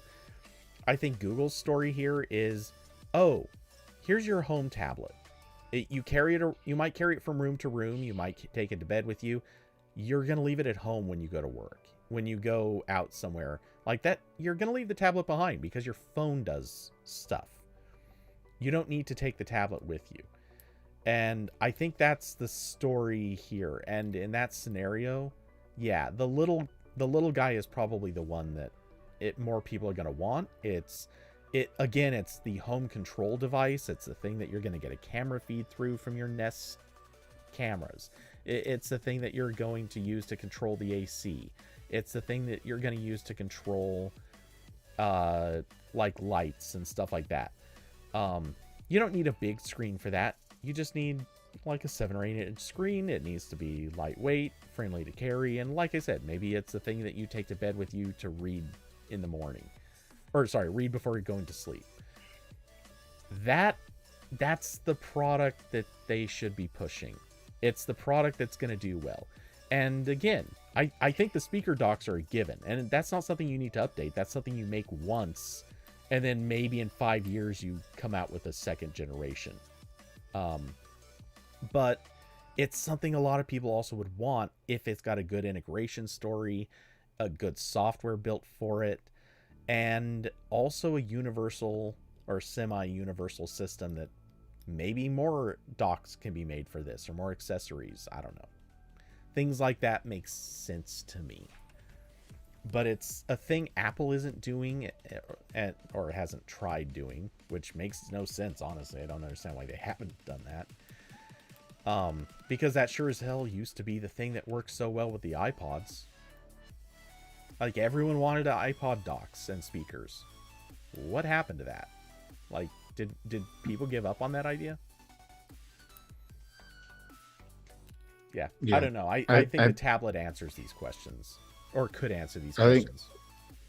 I think in our spare time from starting our AI startup and running Intel, we need to take over Google's tablet division, because this is another area, once again, where we know better.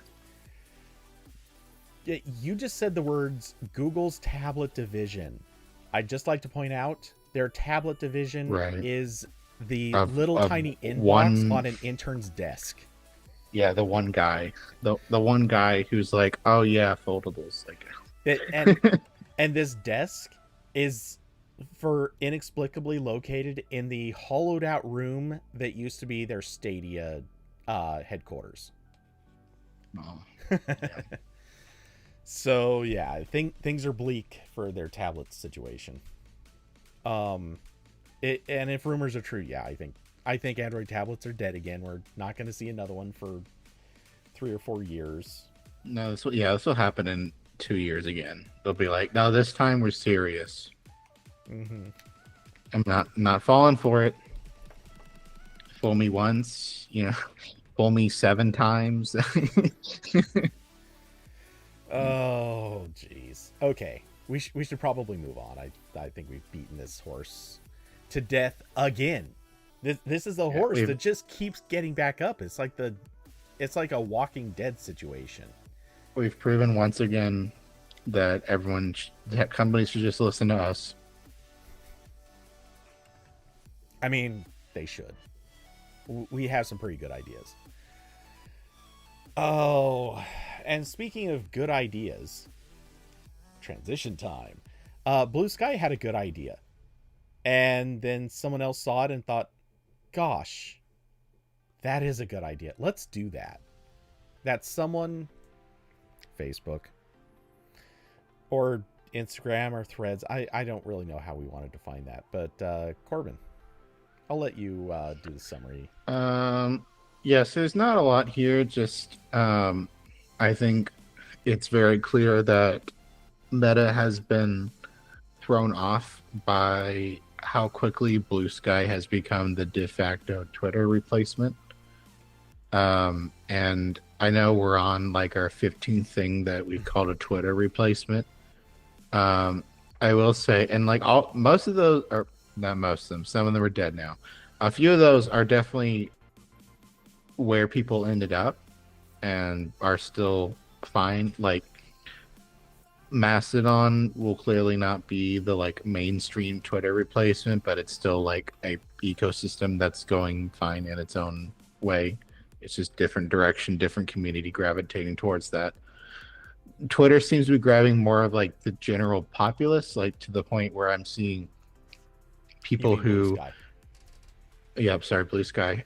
Blue Sky is getting the people who I saw like stayed on Twitter for the longest time and did not seriously try any alternative. It's getting the celebrities who Meta didn't pay to have set up accounts on Threads. It's getting like the government like agency accounts, which never really sign up for any of the other things, which is annoying because like Raleigh in North Carolina had a couple that I like following. I just don't see that stuff anymore because I don't open Twitter. So like it does seem to be getting like a pretty big group of people switching over, and they're not going to Threads or they're using it less often. So that has prompted Meta to panic, and they're rolling out features that are very clearly intended to make Threads more appealing to people looking at Blue Sky. So they are rolling out starter packs, which are not, sorry, they're not even rolling out. This is still in development. This is TechCrunch reporting that they're working on it. And they say that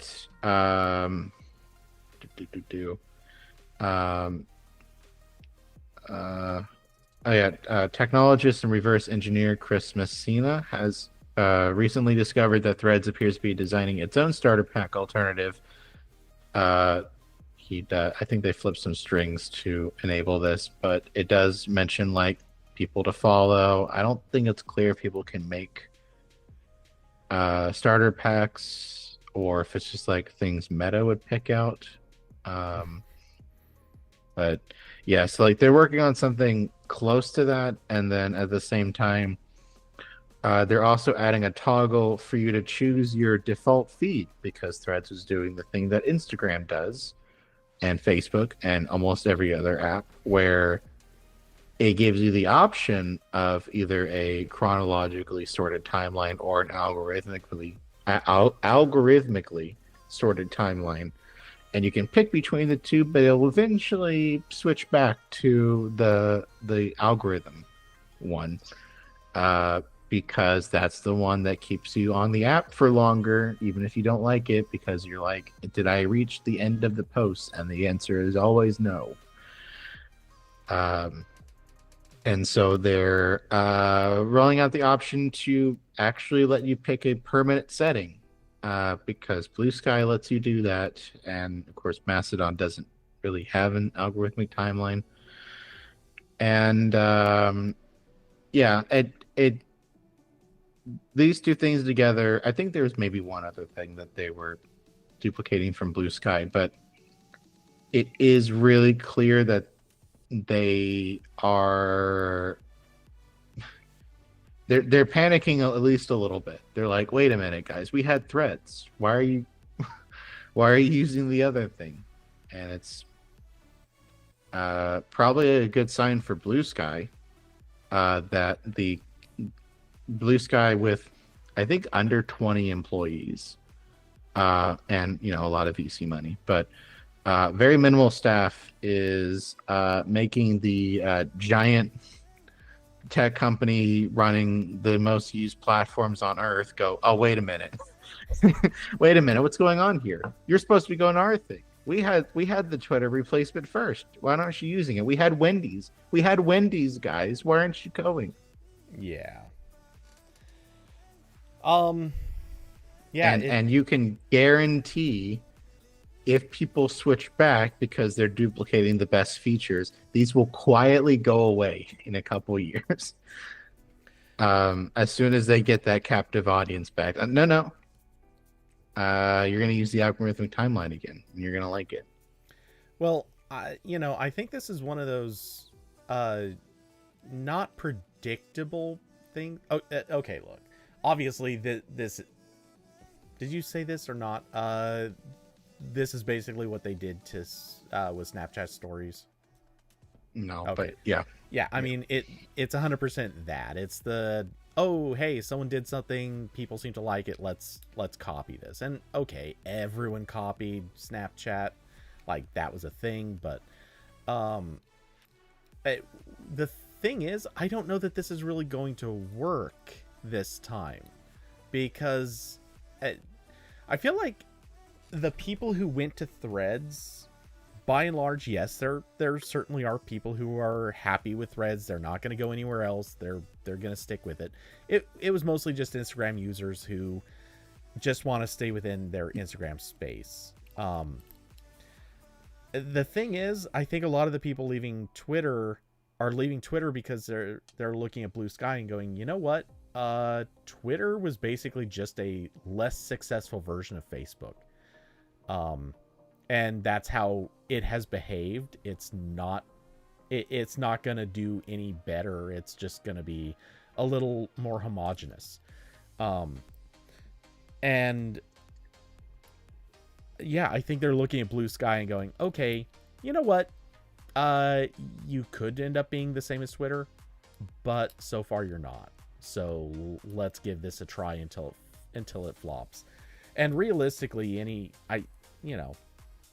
when you consider which one should you try, logically, it should be Blue Sky. And bear with me, if Blue Sky fails, okay, it dies and turns to dust. What if Facebook, Instagram, Threads fails? That company's got so much freaking money. It's not going anywhere for a long time. We can try Blue Sky and see if it works out. If it fails, if it turns awful, okay, if Facebook will be there. We can go over to that.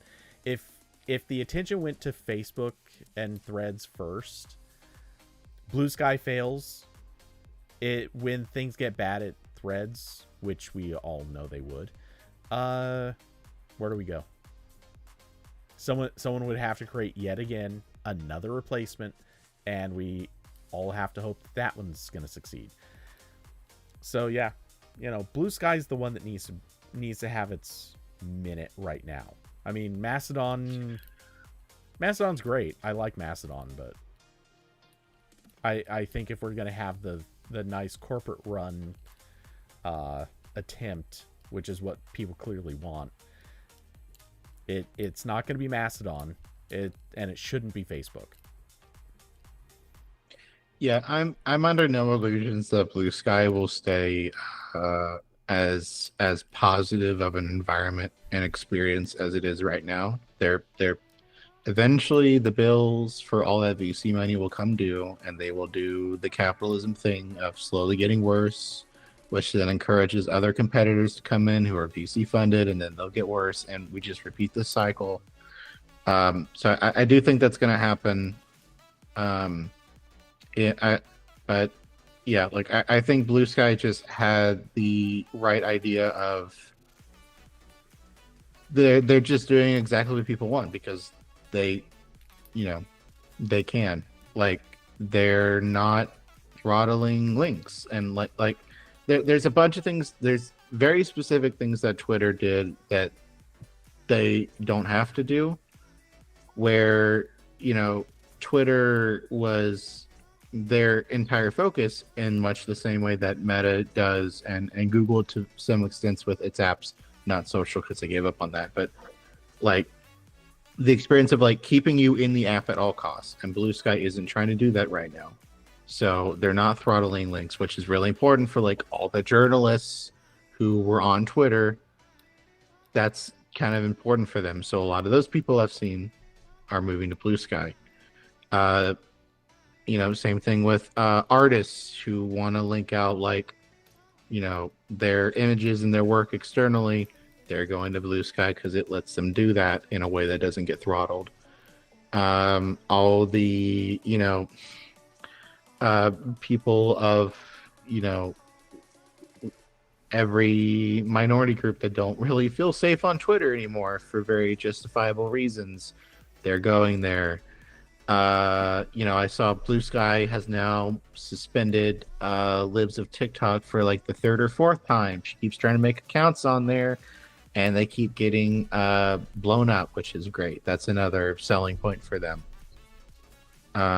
So Blue Sky is just kind of doing everything right for the people that like kind of like a Twitter type thing, but without all the issues that plague Twitter for so long.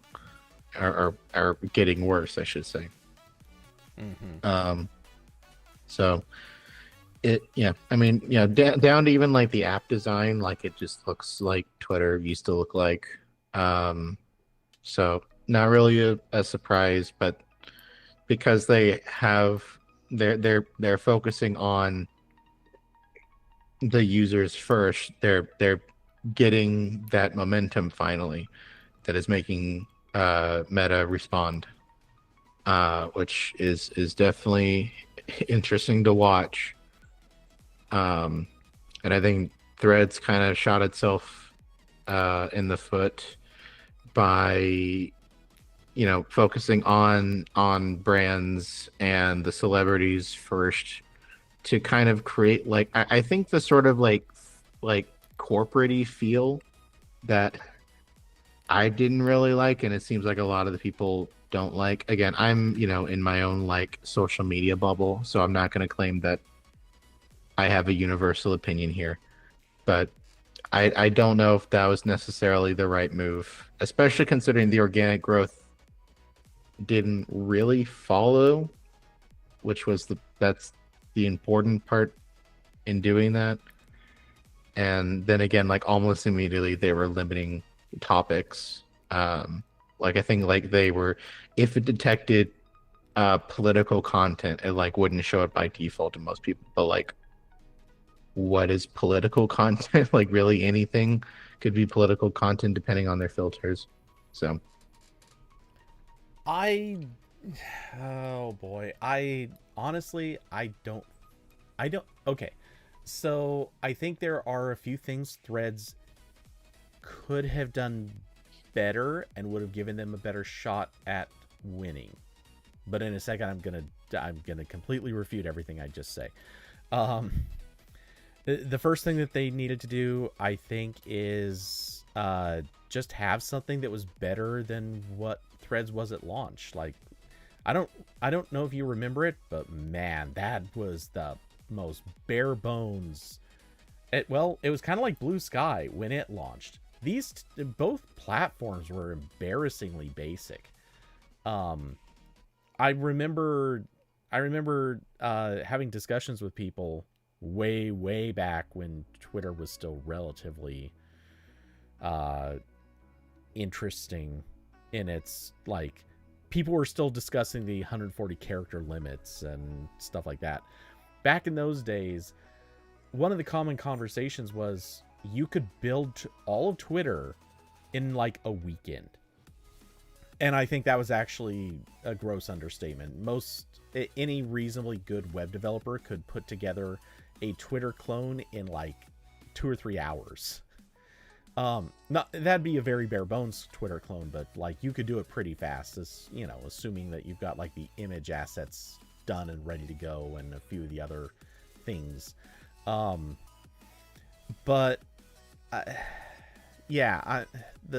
the way Threads and Blue Sky both launched, they were missing large chunks of core functionality that it was really surprising. But the thing is, Threads came, what was it, like 6 months after Blue Sky had done that? Blue Sky was actually like at a usable-ish state by the time it did. Threads was barely usable in its first couple of weeks.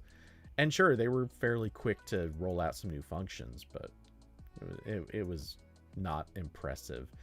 If I was comparing it to like Google Plus when it launched, yeah, it had some performance problems, but dude, it could do like 100 times more stuff than anything that you could do with Threads or Blue Sky.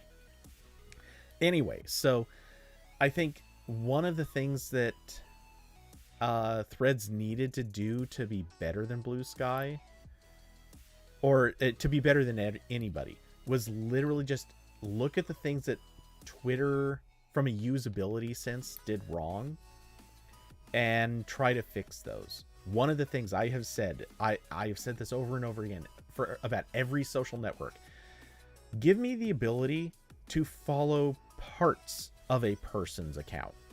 If a person wants to post, say, political stuff, and they're saying, you know what, I'm a person, I've got some opinions on politics, I'm going to post about them.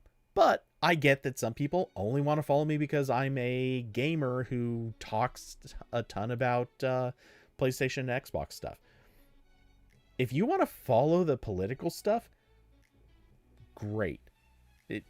I've got this subsection. It's, a feed, a thread, a whatever. Follow that, you get the politics stuff. If you don't want it, ignore that stuff. You can turn it off. Everything comes back to Google Plus Circles. Except Google Circles did it wrong. Circles did it very, very wrong. I complained about this a lot. I don't remember if you could like post, like people had to like you had to put people in the circles, right? Like it wasn't that kind of filtering. It was like the reverse. Okay, so there were two things, and one of them did come late. So Circles was a thing right from the start. Circles was a thing where you could follow, you put people into your circle, and you could share to that circle, so only those people could see it. And it was a way for you to create like sort of friend groups. And this is a thing that you can actually do on Facebook. Like Facebook has this feature to an extent. Yeah. And that's a good feature. That was great. Google Plus did that part right. I don't have any I have a few complaints about it, but I think generally speaking they got that part right. They added another thing later. I forget what it was called. If I heard it, I'd remember it immediately, but or I think I would. But they added a thing later where you could create, very similar to what I'm describing here. You could create a subtopic under you that's like, I had one for teardowns, for example. The thing is, a person could follow me, or they could follow that topic. They could follow just the teardown topic, which means anything I post either under myself or under any other topic, they'd have no idea it existed. If I create a new topic, they wouldn't know about it. And that's where I think they got it wrong, because I think that, sure, let people follow just one, but you should have a way of kind of pinging them and saying, hey, you know, just so people know, I might also start posting about this other thing. And you couldn't cross post across topics. You had to do multiple posts for each topic if you wanted something to appear in each one. They did some stuff wrong, and they made it messy. I think they could have done this a lot better, and because they didn't, they made it not as useful. Basically, I think if you're posting something that you think everyone should be able to see, you should be able to post it under like your main account, and everyone should just see that anyway. And if they don't like it at that point, that's fine. They can unfollow you, or I don't know, maybe they could manually like ignore your main account too, but if it shouldn't just be following your subtopics by default. I think that was a mistake. Anyway, yeah, imagine if Facebook had added this, or Threads, it had added this. It's a simple thing. It's not asking that much. It's a good feature, and I bet it would have done well. Here's the thing. I don't think anything that they could have done would have changed how things are going. I think a lot of the people going to Blue Sky today are people who are sitting there saying, you know what?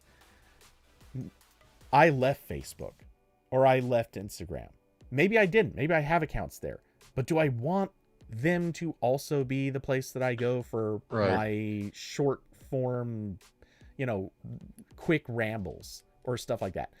I think a lot of people are saying, look, Facebook already has too much. They've acted in bad faith too many times. We want somewhere else. We want anyone else to do this.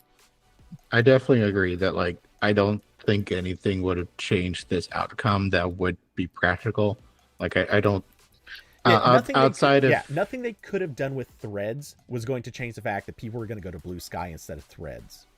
Right, because like there's not a universe in which Threads would be like another Twitter without all the things that Meta does with all of its products. Yes. I guess is the way I'm saying that. Like, yes. Just the way they are, in the same way that Google making a tablet would always end up in the same way, because this is just how they always work. I think there are things that they could have done differently that would have give them a better foothold for sure. But yeah, like I or even made their existing users happier. Right, because like just with that specific group of people, Facebook and Meta dropped the ball too many times. Mm-hmm. Like Facebook was where all of the annoying relatives were. Instagram, is still like, one of the biggest social networks, but like in a weird way that like is the most hostile towards you having people leave the app, to the point where they just don't support links. Like, you can just go die, if you want to do that, to the point where like Linktree is like an extremely valuable company just because Instagram will not implement this very basic thing of allowing links and posts. So yeah, like I think it was always going to end up like this. So yeah, it's just very interesting. Again, I Blue Sky won't stay this way for forever. It's going to be interesting to see where and how they decide to start raking in some money back. They're going to do premium subscriptions of some sort, but it seems like that's mostly just like fewer or no ads whenever they make ads, and like a couple extra bonus features, which seems fine. There's a very clear playbook on what to do if you don't want to become Twitter or Facebook, and it's like, As soon as they say something that's like paying for a subscription will like increase your visibility in replies, that's going to be the warning sign. Like, oh, okay, they're doing it again. They're doing it again, guys. Well, pay to win social networks is pretty much never going to be a good thing. Don't get me wrong. I want to. I'm going to create the clear delineation here. Pay to win in the sense of your visibility with posts just automatically is better is different from, look, I'm a company, I've got a post, I want people to see it, I'm going to pay to sponsor this post, like I want it to be visible, I don't mind if it's got a sponsor tag above it. That, look, it's the business, I'm fine with it, I get that it needs to be there. But yeah, if the whole thing is I'm going to pay so that my posts show up higher than Bill's posts over there, and otherwise the two of us are the same kind of user, yeah, at that point, no, that's, you're losing you're literally losing the thread. And I don't know if Threads has that yet, but let's be honest, they will. Because Facebook already has it in some capacity. I think Instagram has it somehow. I'm not really sure what Instagram does. But yeah, so yeah, the pay to win style of social networking is definitely not a good thing. I think in a weird way, like Twitter, look, Elon Musk ironically did something that I think a lot of people supported at one point in history, and somehow he managed to do it in the most evil way possible, or rather incentivize the most evil things possible. People have been angry at social networks for years over the fact that they their whole business model is literally, we're going to put a thing out there and a whole bunch of people are going to generate content for us, and we're going to make money off the content that they generate. And then Elon Musk came along and said, well, we're going to share some of the monetization with you. And all he successfully did was basically create a whole bunch of like rage baiters and in like engagement farmers. And ironically, it's the thing that I think everyone wanted, but it was done in exactly the worst possible way. Because people want to get paid for producing something of value on a social network that the social network's gaining from, or at least they want to get something back out of it. Maybe not pay necessarily, but something. And in that equation, you have to find the balance so that you prevent people from just being Brooklyn Dad or a Matt Walsh or whatever other. I'm drawing a blank on who the other good examples are, but yeah, you don't want people who are just going to create garbage for the sake of getting tons of replies and tons of views. Mm-hmm. And that is eventually also, let's be honest, that's eventually a bridge that Blue Sky's going to have to find a way to cross. And today, it's not a problem. 3 years from now, it's going to be. Assuming that they keep growing and doing better and unseating Twitter in the process. They will eventually have to figure out how to appease a group of people who are like, I'm spending a lot of time on here and not getting anything from it. Can we do something about that? Okay, thanks. Bye. Yep, gonna be interesting. Okay, so I don't know. I'm exhausted. How are you? Yeah, let's leave. Okay, so yeah, it's been a thing. I'll tell you, man. Black Friday, Cyber Monday stuff. Even if I didn't write any of it, I feel burned out by it. So yeah, my energy levels are low. But with that said, I hope you all had a great time watching, listening, engaging with us through chat. You've all been awesome. So, Corbin, is there anything you'd like to pitch, talk about, push, prolong? I don't know. Um, spacebar.news. Go there and click the big subscribe button. It likes you. Go click it. It is emotionally invested in this situation. Yeah. Or Um, you can follow one of the RSS or social media links at the top. One of those. I don't care. okay, that's fair. And did you have any project progress that you wanted to mention, or was that just minor stuff? Yeah. No, I did release the big image share update, but I don't care. Okay, that's solid. I've already talked about it here a lot, so it's fine. That's fair. Okay, so of course, on my side, if anyone would like to support the channel, there are links down below to Cash App, Streamlabs, and Patreon. And of course, if you're feeling just bewilderingly generous, there's also an Amazon wish list that has expensive cameras and lenses and stuff like that, and I think some cheaper stuff. But oh, and of course, huge thanks to Austin, Carson, David, Diablo, and Kirby Mermaid for being supporters of the channel. Y'all are awesome. And let's see. Yeah, I'm drawing a blank on anything else to say. So, of course, hope you all had excellent Thanksgivings, Black Fridays, Cyber Mondays, whatever else in between.